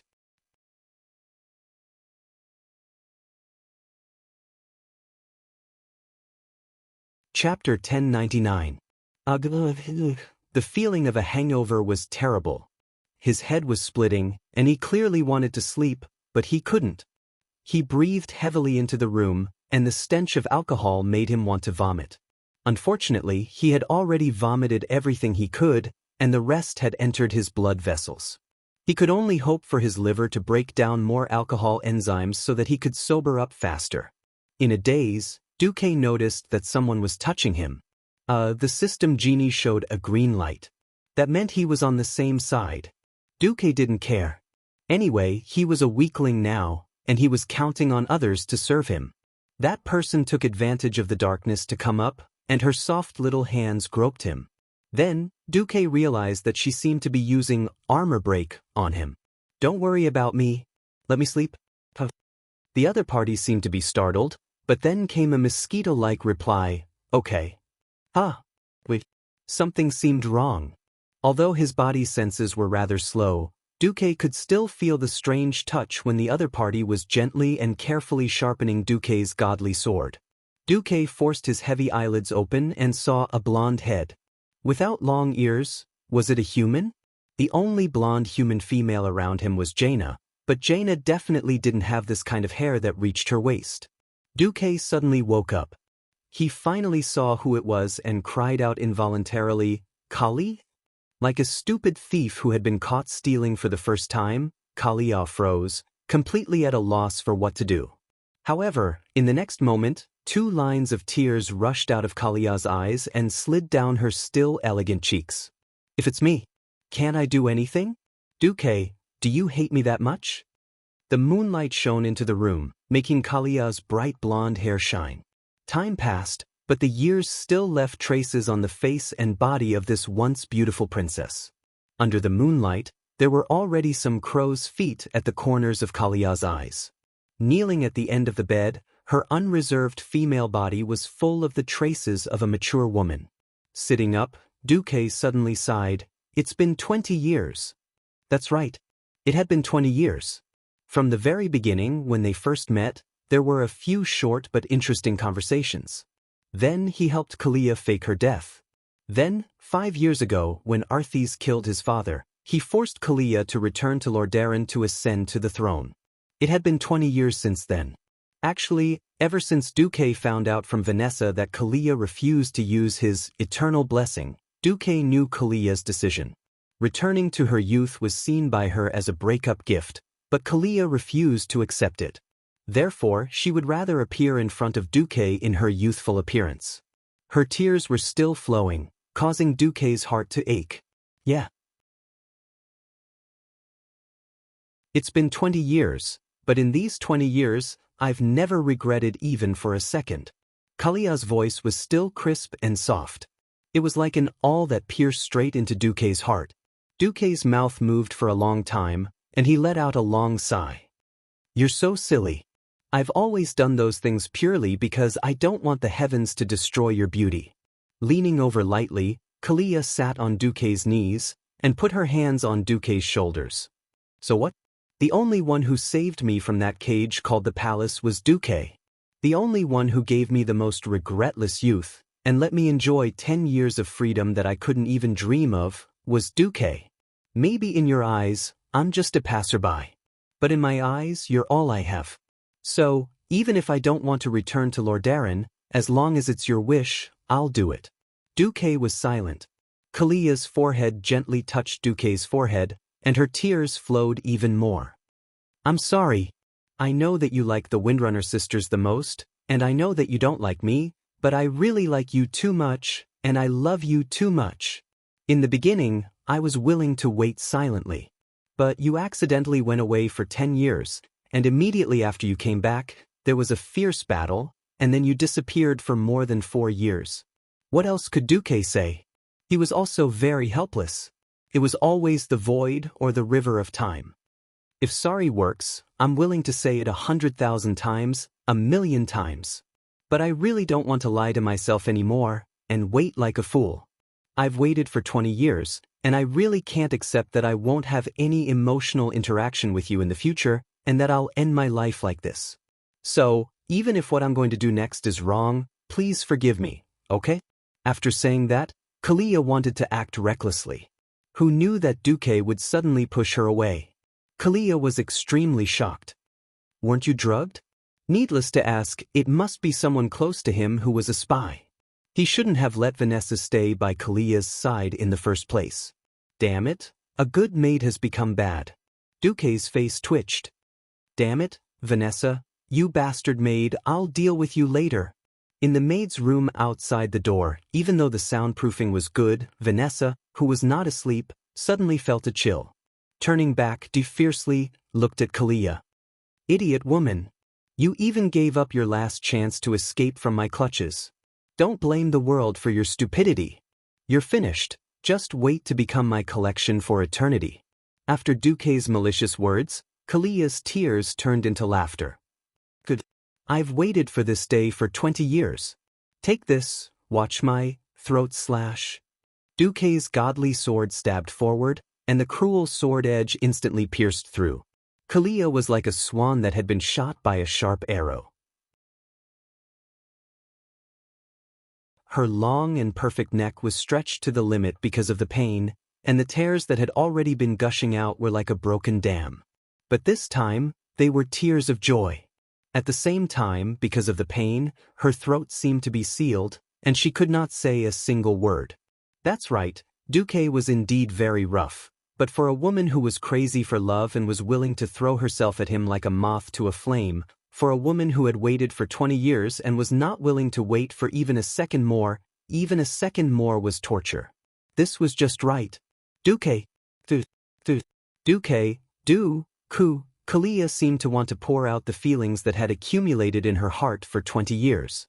She did not do anything, but cried out Duque's name the whole time, unknowingly. It was dawn.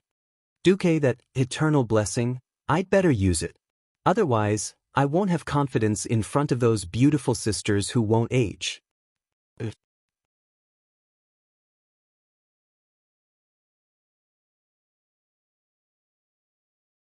Chapter 1100. On the 2nd of January, Queen Kalia suddenly summoned the ministers of the Rotterdam kingdom urgently. A large number of nobles looked at the radiant queen on the throne in astonishment, completely speechless. In order to avoid suspicion, Duque asked Kalia to ingest the blessing of eternal life in stages. The changes would not be too obvious in a short period of time. However, just because her appearance did not change did not mean that her spirit did not change. The old ministers, Mograine and Abendis, knew that the queen had not been happy in the past few years. However, they had no choice. Kalia was the only legitimate heir of the royal family. If they did not support her to ascend the throne, all the people of the Rotterdam kingdom would be like wandering ghosts. They would lose their loyalty and cohesion. That was a deep-rooted concept that had been rooted in this land for 2,800 years and had been passed down for countless generations.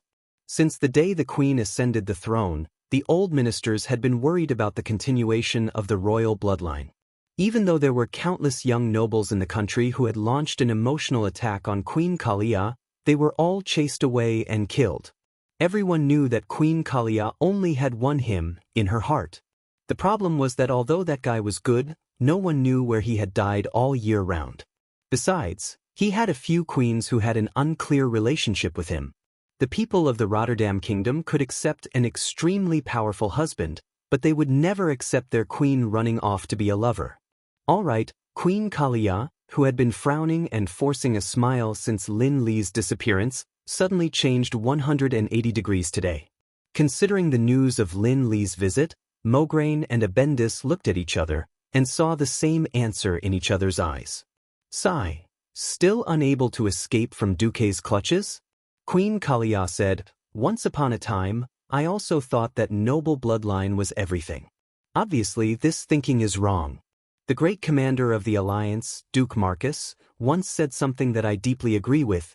People are noble because of their great deeds, not because of their bloodline. The queen's words caused a commotion among the ministers. They were too embarrassed to interrupt the queen because she had not finished speaking. True nobles, such as Anduin Lothar, have the noblest sentiments and the grandest thoughts. When he discovered that Thoradin the Great's bloodline was a restriction to the various human kingdoms, and even to the growing number of races in the alliance, he decisively chose to end the noblest bloodline in his own hands. As for the despicable, even if they have the so-called noble bloodline, just like my brother Arthas who killed my father, King Tyrrhenus, they will also do things that will anger the gods. The mention of Arthas was an eternal pain in the hearts of all the people of Rotterdam. He killed his father and annihilated all the nobles and citizens of the Rotterdam city. He even spread the plague and death throughout most of the Rotterdam kingdom's territory. If it weren't for the fact that the various countries had suffered great losses and were unable to go on an expedition to Northrend, the people of the Rotterdam kingdom would have long gone to take revenge. Now that Kalia said that Arthas was a despicable person with a noble bloodline, it was really hard to refute. Especially when Kalia said this as the only heir of the Menethil royal family, no one dared to object. Queen Kalia stood up. She seemed to have some difficulty moving, but her beautiful appearance combined with her righteousness made her soft voice sound powerful. 2,800 years ago, my ancestor opened up the then barren Tirisful forest for the humans, so he was honored as king from the leader of a clan. 2,800 years later, Arthas was stripped of his right to be king because of his heinous crimes. With history as a mirror, only people with both talent and virtue are qualified to be king. So if there is such a day, someone more suitable than me to lead Rotterdam appears, even if his surname is not Menethil, I, Kalia Menethil, will not be stingy with my throne. I will abdicate. The words of a king were an oath that was thousands of times more serious than a nail on a board. In a sense, Kalia's words were like opening a Pandora's box with her own hands. For people who were greedy for power, this was undoubtedly asking for trouble. But everyone knew that Kalia had said more than once that she did not want to be queen. This was completely forcing a duck onto a perch. If it was not Duque looking for her, but someone else, she would definitely not be willing to come back. It was originally like this in history. It was only when the Burning Legion's universe fleet played large-scale landing battles around Azeroth that Kalia, who had been missing for almost 30 years, resolutely came out of seclusion and participated in this war against evil. Mograine and Abendis sighed. 2 days ago, they heard that Duque was in Stormwind City against the nobles and wanted to implement large-scale reforms. They did not expect Kalia to be the first to take the lead to support Duque today. Think about it, even the queen of the old powerful Rotterdam took the lead to announce that only sages could be kings. What right did the small nobles in the south have to cling to the so-called aristocratic regulations from 2,800 years ago? This was simply a slap in the face to the nobles of Stormwind City. Kalia did not give the nobles of Rotterdam any room to refute, and directly announced the end of the meeting. One could imagine that the wave of sages being kings that would be set off next would sweep through the entire human world. After the meeting, Kalia quickly went to the side hall. Jaina was already waiting at the door. Sister Kalia. Sister Jaina. The two queens hugged each other intimately. They had been best friends since they were very young. After all, they were both princesses and were close in age. But later, as Jaina was married to Duque by King Therin and left for the Elven Forest, the two had no choice but to alienate each other. Unexpectedly, after a big circle, they were back together again. Jaina brought Kalia into the side hall. Only then did Kalia realize that the queens and leaders were already there. Seeing Kalia's awkward walk, Jaina snickered and laughed maliciously. Speaking of which, Duque is a big jerk. He had to torment us human girls. The three of us were going to chase him. Elves are all very loving. That's not it. He wasn't gentle to me at all.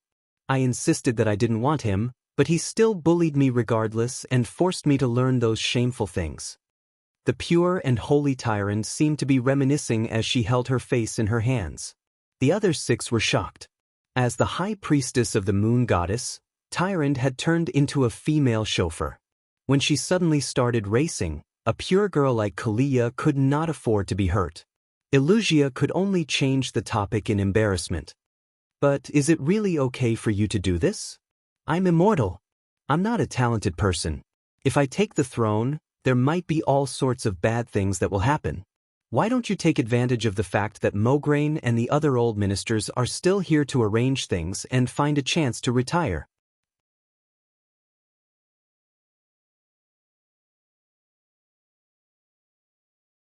Chapter 1101. Not every queen was like Kalia, who said to let go and then let go. It had nothing to do with greed for power. It was purely determined by one's ability and personality. Kalia did not have any special talents. She was not strong in battle, and she was not as good at internal affairs as Illusia. However, she was more suitable to be a spiritual leader than anyone else. Since her ability was at the level of a mascot, she might as well retire early and have a peaceful life. Otherwise, without external protection, she would get into trouble sooner or later while sitting on the throne. She would either become a puppet or lose her life due to a betrayal. At that moment, Duque came in. Seeing the harmonious atmosphere, he rubbed his nose in embarrassment. The throne meeting is about to begin. Everyone, get ready. Just as he was about to run, Queen Sylvanas suddenly put a hand on Duque's shoulder. Feeling guilty, Duque was immediately petrified. I swear I won't add any more sisters for you. Duque surrendered first. Pfft. Sasha burst out laughing. Second sister, you scared him. The others in the harem also smiled. Only Kalia buried her face in Jaina's chest, not daring to look at anyone. Queen Sylvanas could not even be angry. She put her hands on her hips. No. We discussed it all night at the pajama party and came to a conclusion. What conclusion? Queen Sylvanas seemed to have lost her temper. I really don't know if you did it on purpose or not. We sisters are either queens or leaders. Most of us are so busy that we don't have time to accompany you all day. None of us can let go of our careers or our people. And the world is getting more and more dangerous, so we can only let you take advantage of us, you little bastard. Unknowingly, these beauties had gathered around Duque. Their beautiful eyes wandered and finally landed on the oldest tyrant. Tyrant smiled. Duque, you are someone who can do great things. Perhaps the safety of the entire world of Azeroth rests on your shoulders. Since we are willing to follow you, we do not want to burden you anymore. Instead of crushing you to the point where you can't breathe, it's better to let go and let you soar freely. Aurelia, who was the first to become Duque's woman, said, Yes. We have an agreement, as long as you make all the sisters happy first. Do as you wish. Although Du-Muk was touched, his facial muscles were still twitching. An infinite harem sounds great, doesn't it? However, the prerequisite was that he had to please all of these ladies. Only then would he be able to increase his happiness by one. Duque suddenly felt that one of Gu Tianla's words was very true. A man's energy is limited, but the number of girls in this world was limitless. Using a limited amount of energy to bombard an unlimited amount of girls, this in itself is a losing battle. If he continued to act recklessly, he would only be finding trouble for himself. Duque spoke righteously and with the aura of an honest and reliable young master. He raised 3 fingers and said, I swear. Before they could make their vows, the heavens suddenly sent a bolt of lightning from the clear sky, as if a group of fellow Daoists were going through a tribulation. Lightning flashed and thunder rumbled. After a while, there was a downpour, followed by sleet and snow. Even Tyrant, who looked so serious, laughed, not to mention the other younger ladies. Ha! Ha! Sasha, who had the most carefree personality, laughed so hard that her stomach hurt. She laughed so hard that she almost choked on her breath. She stopped teasing Duque. According to their ages, first Tyrant, then the 3 Windrunner sisters, followed by Illusia, Kalia, and Jaina. All of them came up to him and gave him hot kisses. No more, no less. It was as if they were on a stopwatch, each kiss lasting 10 seconds. These people were all immortal or long-lived races that could easily live for more than 10,000 years. For example, Tyrande received Teldrassil's blessing when she was 3,000 years old, and her age was frozen until recently. The first 100 years of an elf's life were considered their childhood, and the last 100 years were considered their old age. The rest of the time in between was considered their youth. Therefore, even the oldest Tyrande and Aurelia were only about 25 years old by human standards. Looking at such a harem, Duque was so happy that he almost fainted. Du Zhe's moral integrity was very full, except when he was dissatisfied. There's nothing wrong with that. When Tyrande privately brought up how to solve the beastman's logging problem, Duque patted his chest and promised to leave it to him. That night, there was a formal welcome banquet. At the same time, it was announced that the Night Elves had officially joined the Alliance, and a grand ceremony was held. The Candlelight Club spent 4 years in this city, using a full set of mechanical equipment to fill in the ruins of Lordaeron. They then rebuilt Lordaeron by the lake to the west of the ruins, and held a grand bonfire party.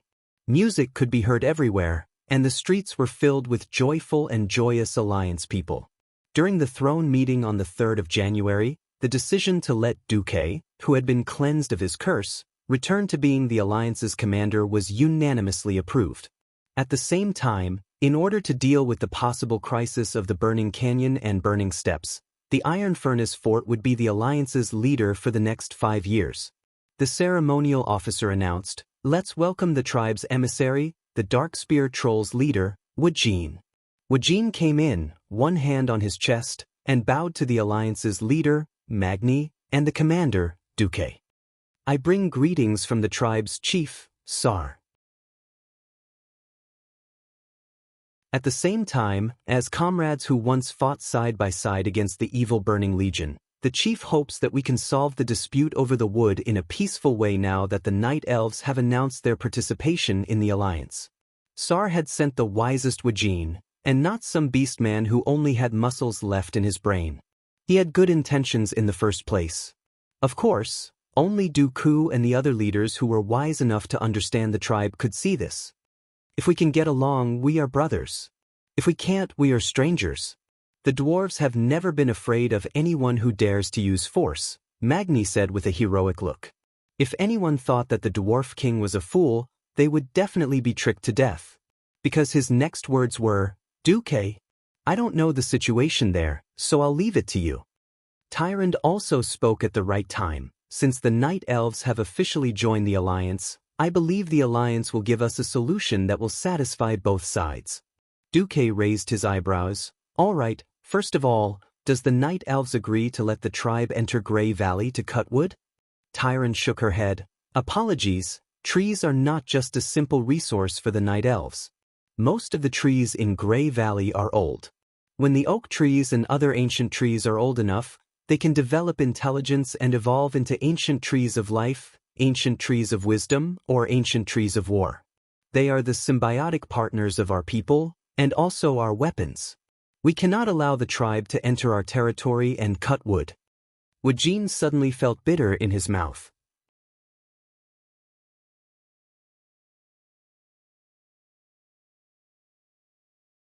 Chapter 1102. Woken bowed again. "I'm sorry, but I would like to clarify something here." Duque spread his hands. "Go ahead." Ever since the tribe crossed the Kalimdor continent and took root in the barren, ownerless land of Duroder, the tribe has been trying to avoid invading the territories of other intelligent races. When Woken said this, Tyrande could not help but clench her fists and gently bite her lips. How could the death of the demigod Cenarius be forgotten so easily? Of course, Woken noticed Tyrande's reaction, but because of his position, he could only continue. The tribe has not mastered the more advanced construction methods. Out of development needs, the tribe needs at least 100,000 tons of wood. This number almost made Tyrande jump on the spot. Attention! It was processed wood, not raw wood. Converted to raw wood, the number was even more exaggerated. Woken braced himself. According to preliminary estimates, this is only the first phase of our needs. Only the first phase. Tyrande almost wanted to declare war on behalf of the Night Elves. Woken continued to explain, "The tribe has no intention of making things difficult for the Night Elves. We have no other choice. The nearby barren lands, Stonetalan Mountains, Mulgore, Thousand Needles, and Dustwallow have no suitable wood. Although Farilas in the southwest has good wood, we can't transport it out of the Thousand Needles, which is extremely bad terrain. If possible, the tribe is willing to exchange any of our existing resources. Tyrande gritted her teeth. The night elves will never trade their friends. The atmosphere suddenly fell to a freezing point. Woken had a headache over this matter.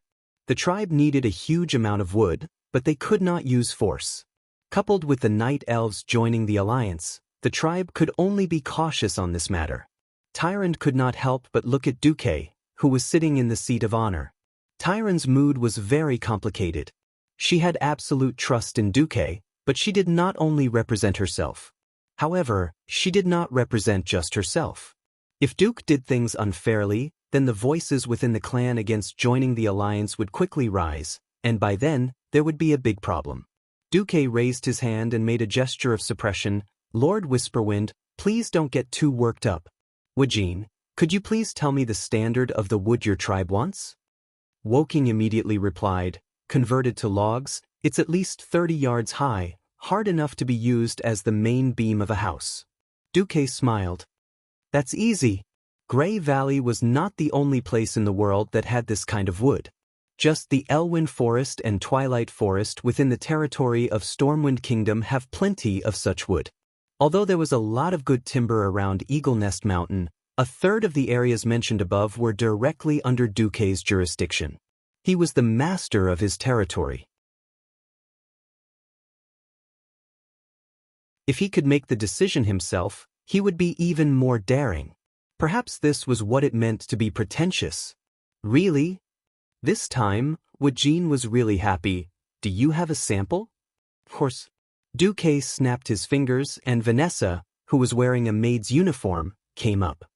Inform the Mason Brotherhood to bring a sleeper in. Understood. From the beginning of the reconstruction of Lordaeron City, Ilucia and Jaina began to help Lordaeron build 2 railways. One was from the North Flow coast to Lordaeron City, which was convenient for reconstruction.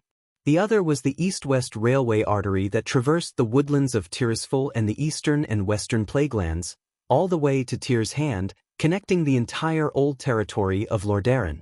In the capital, there was no shortage of materials to build railways. Not long after, 8 big men came in carrying a train sleeper that had long been cut into square strips. Of course, it could not be ordinary goods that could be used as a sleeper. Moreover, the steam engines in this world were far worse than the steam engines in the industrial era before Duque crossed over. Because of the industrial level, iron and steel were still far from the standards that Duque wanted. As a result, the steam engines here were larger and heavier, and even the train tracks were twice as large as those on Earth. As a result, the requirements for the sleepers were also much higher. Wajin's eyes lit up when he saw this. He touched the wood, knocking here and there, then looked up. Can the Alliance guarantee that the wood sold to the Horde is of this quality? And can the Alliance really transport so much wood across the sea? Don't joke. As early as 4 years ago, the Alliance could already transport 100,000 troops and equipment across the sea to the Kalandor continent. It's really not difficult to transport 100,000 tons of wood. Duque smiled. As for the quality, I can also guarantee it here. Of course, there will be losses when transporting such a large amount of wood across the sea, and the price will inevitably need to be adjusted. What does the Alliance want from the Horde? Wajin asked. High-purity ores, mainly iron ore. Other rare ores are also needed, such as gold, mithril, true silver, thorium. When Duque said this, the eyes of the few dwarves next to him sparkled. Magni did not look like a king at all, and his mouth was actually drooling like a dog. Duque rolled his eyes at Magni. When Bulang saw this, he hurriedly pulled his big brother who had a blacksmith's soul to wake Magni up. Damn, don't affect the Alliance's image here, okay? If it weren't for the fact that you are the king of the Alliance and the Horde, I would definitely beat you up. Wajin thought for a moment. After all, the Horde was in urgent need of wood, so he nodded and agreed. Then the specific proportion and method of the transaction. Now that the Alliance has recognized the Barren Lands as the Horde's territory, and Dustwallow Swamp is also under Theramore's control, then the transaction will be found near the border.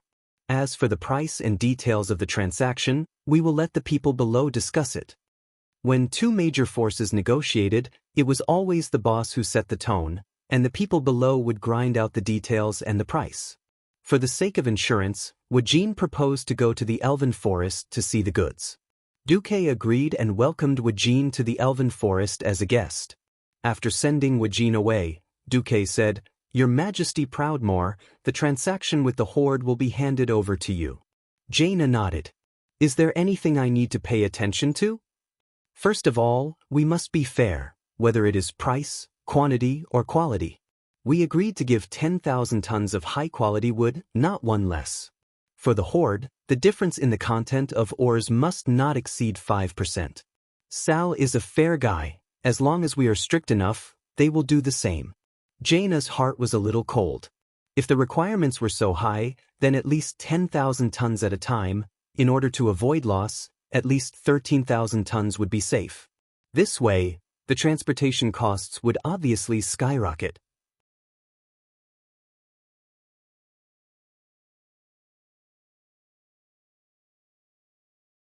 Chapter 1103. Then, those who are interested in the ores can pay Cultiras to build an ironworks in Theramore. The ores can be melted into metal ingots and shipped back. When Duque said this, Magni's eyes lit up. First of all, this would greatly reduce the pressure on transportation. At the same time, it would open the door for the steel stove fort to join in. Secondly, developing mining in Theramore would give Theramore an industrial base. This made Theramore's position even more prominent. Jaina was very happy about this. After all, no matter how Cultiras rebuilt his land, he could only rely on shipping due to his geographical location. But Theramore was different. Duque's next words made the Alliance powerhouses understand what it meant to reveal the dagger. The broken roads in Dustwallow Swamp are not suitable for transportation. When the time comes, Proudmoore can bring one of the chiefs there and announce that a railway will be built from Theramore all the way to the border of the Barren Lands. Of course, if the Horde feels that it is too troublesome to rely on human and animal power in the future, the Alliance can also help the Horde build a railway through the entire Barren Lands, for free. Those who had not experienced the era of railway transportation would never understand how prosperous the transportation of goods, people, and culture would be after the railway was built. Although the teleportation portal could be reached in an instant, compared to the high mana consumption, only the railway was truly cheap and efficient. Ever since Duque started to promote the railway in the Alliance had completely changed in the past 20 years. This was especially so for Lordaeron. After Queen Kalia came to power, she forcefully pushed for the development of the railway. That was why Lordaeron was able to recover its vitality in just 4 years. If the Horde dared to bring the railway into the Barren Lands, it would be like putting the sword of Damocles on their necks. It would be fine if the Alliance and the Horde did not start a war. Once a war broke out, the core areas of the Horde would be destroyed. Even if peace was maintained, a railway to the border of the Barren Lands was a hidden and fatal noose that could be tightened at any time. After all, it was 100 times easier to build a railway on solid and barren land than to build a railway in a swamp filled with mud and mud. Once the most difficult part was settled, the rest would be easy. Facing Duque's piercing gaze, Tyrande immediately realized that this was the Alliance's sneaky counterattack against the tribe's suppression of the Night Elves. Duque's passionate gaze caused Tyrande's entire body to heat up, and she did not dare to meet his gaze. "All right. Next up, Your Majesty Windrun."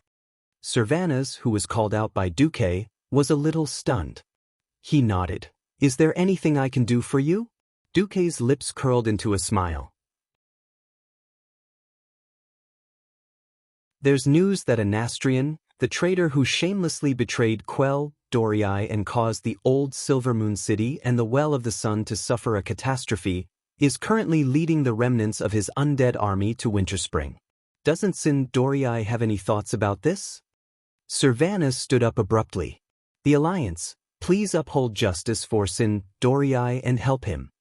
Facing the map of the world of Azeroth that was laid out in the middle of the hall, Duque formed a long blue elemental line on his right index finger, pointing at the Azhara region in the northeast of the Kalimdor continent. Azhara has been the territory of the Night Elves since ancient times. It's also the area around the ancient Azhara city in the Ancient War.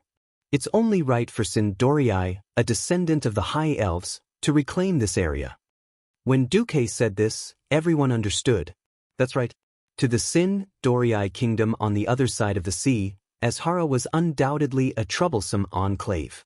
But combining the two special meanings of an ancient legacy and the pursuit of a traitor, things became different. Moreover, if they developed the Azhara region and unearthed some ancient High Elven magic documents, the Sindorii mages would definitely be overjoyed. Duque turned his head. Lord Whisperwind, does the Night Elves have any objections to the Alliance's arrangement of Sindorii returning to Azhara? Tyrant thought for a moment. As long as Sindorii promises not to abuse arcane magic like their ancestors, the Night Elves have no objections. After all, our two races share the same roots. After all, in the future, the Night Elves, Blood Elves and High Elves would also unite again. Duque was happy to see this happen. Servanas raised his right hand. I swear in the name of the Queen of Sindorii that all magic experiments of Radiant Moon rank and above will be strictly supervised. Then the Night Elves have no problems. Duque continued, all right. The last and most important issue is regarding the Blackrock Orcs and Black Iron Dwarves who are active in the Scorching Gorge and Burning Steppes. Those black-skinned orcs should be hung to death. Magni took out his warhammer and waved it around. I'm going to smash them again and again. Don't let me see them, or I'll aim my musket at their eye sockets and shoot each of them with a bullet. Duque's system elves gave him a rare reminder. As Magni's words were too crude, all sensitive words had been replaced with smash. It is strongly recommended that the host not listen to it. If you need a playback or translation, please click yes. Duque silently clicked no in his mind. The Dwarven War of the Three Hammers had passed many years ago. Although the Bronzebeard Dwarves had reconciled with the Wildhammer Dwarves, the Black Iron Dwarves, the historical event of saving the Dwarf Princess had yet to happen. Duque felt a pain in the ass about this. He thought back to when he had accepted a quest in the game to save Magni's precious daughter, Princess Moira Bronzebeard. When he arrived at the scene, he found that he and his teammates had to endure the attacks of this silly princess who had Stockholm Syndrome and had fallen in love with her father's enemy, the Iron King Dragon Thorissen, to deal with the Iron King. All right. After the Black Iron King was taken care of, even more shocking information was revealed. Moira announced that she was pregnant with Dragon's child, and that she was in love with Dragon.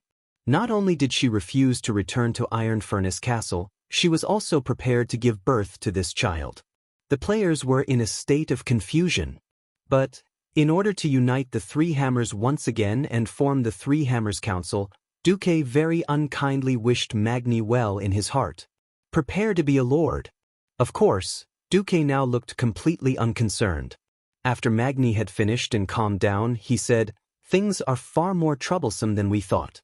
The latest information I received shows that the remnants of the Blackrock Orcs, the Black Iron Dwarves, and the Elemental Lord faction that escaped from the Battle of the Scorching Gorge all seem to be on the move."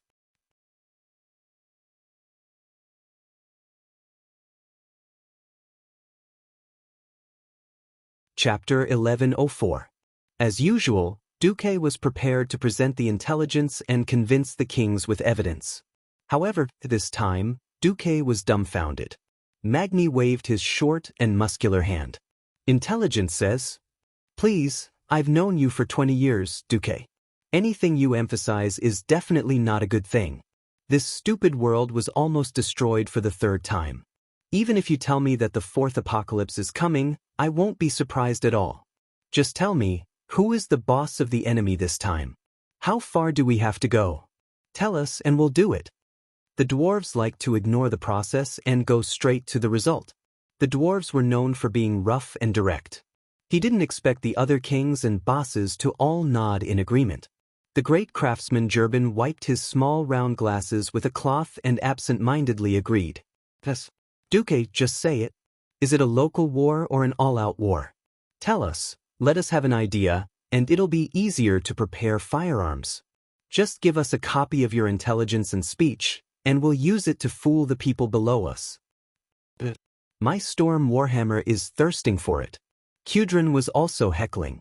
All of a sudden, the dwarves who needed to be convinced all raised their hands and feet and voted in favor. Duque's mouth turned into an O shape. He suddenly realized that the speech he prepared was useless. Looking around, his own queen didn't need to be convinced.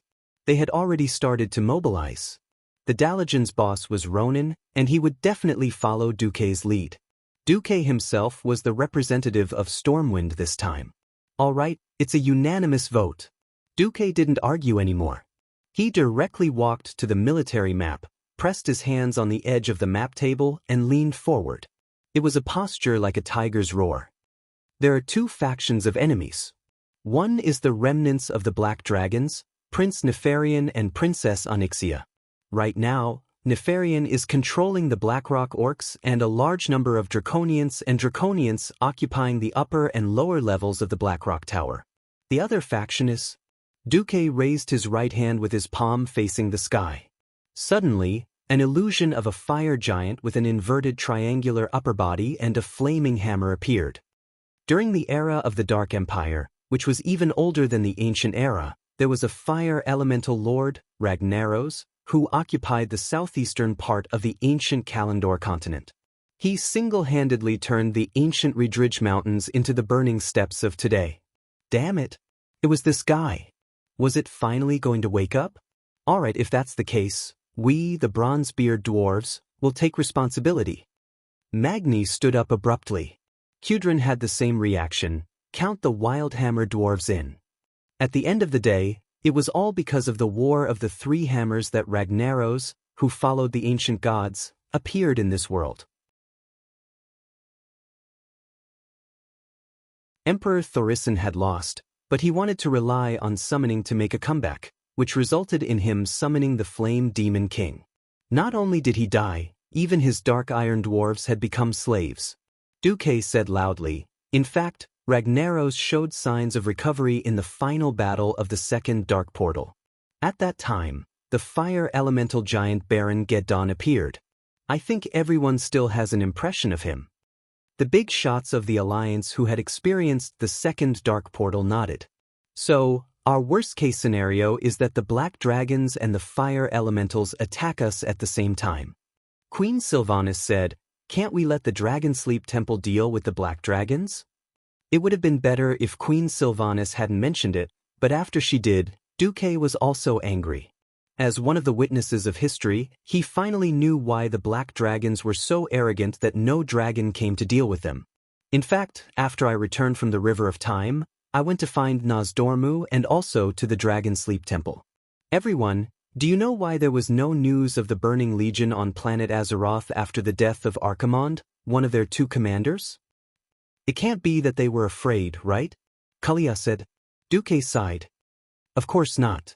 The Burning Legion relied on the fact that as long as the demons didn't die in the Twisting Nether, they could resurrect indefinitely. Now, there are over 10,000 demons coming to the atmosphere of planet Azeroth every day to cause trouble. Anyway, the 4 major dragon races are very busy now. Atmosphere? Are you referring to above the clouds? Kudrin asked. You can say that. The atmosphere also includes low-level clouds, but the place where the dragons and demons fight is higher, where there is no air. Can we only rely on the power of us mortals? Ronan touched his beard. Duque corrected. If it was the Blackrock Orcs and the Iron Dwarves, then the mortal army can still deal with them. But the most important thing now is to organize an elite team of extraordinaires to go deep into the Blackrock Mountain called the Molten Core and deal with the Fire Elemental King inside. If possible, we can deal with Nefarian at the top of the Blackrock Tower. You seem to have missed a target? Jaina frowned. Duque smiled. I didn't miss it. The next plan is the key. At the beginning of January, the Alliance Conference came up with a series of new policies. It involved various aspects: Diplomatically, the Night Elves joined the alliance and reached an agreement with the Horde. Militarily, the alliance announced that in May and October, to commemorate the 20th anniversary of the alliance, there would be a military parade in Stormwind City, which was the center of the first war against the Dark Portal, and Lordaeron, which established the alliance. In terms of internal affairs, apart from a package of policies aimed at strengthening trade and cultural exchanges within the alliance, the most attractive thing was that from February onwards, a grand festival would be held almost every other month to celebrate the 20th anniversary. February 14th, Valentine's Day. May 7th, Children's Week. June 21st, Midsummer Day. September 20th, Brewfest. When the news spread, the entire Eastern Kingdom was in an uproar as the people spread the news. It was no wonder that the people reacted so enthusiastically. After all, the Eastern Kingdom had been in turmoil for the past 20 years. The 3 wars against the Dark Portal basically plowed the entire Eastern Kingdom back and forth. Many people fled from Stormwind to Lordaeron, and from Lordaeron back to Stormwind, crossing 2 continents in a single round trip. Especially Arthas' inhumane Undead Legion, it sent chills down the spine of the people. Although the Scourge army had been completely wiped out from Lordaeron, the occasional massacre of villages by the followers of the Church of the Damned still served as a disguised reminder to the people of the terrifying existence. Until now, many people were still worried about the return of the Lich King.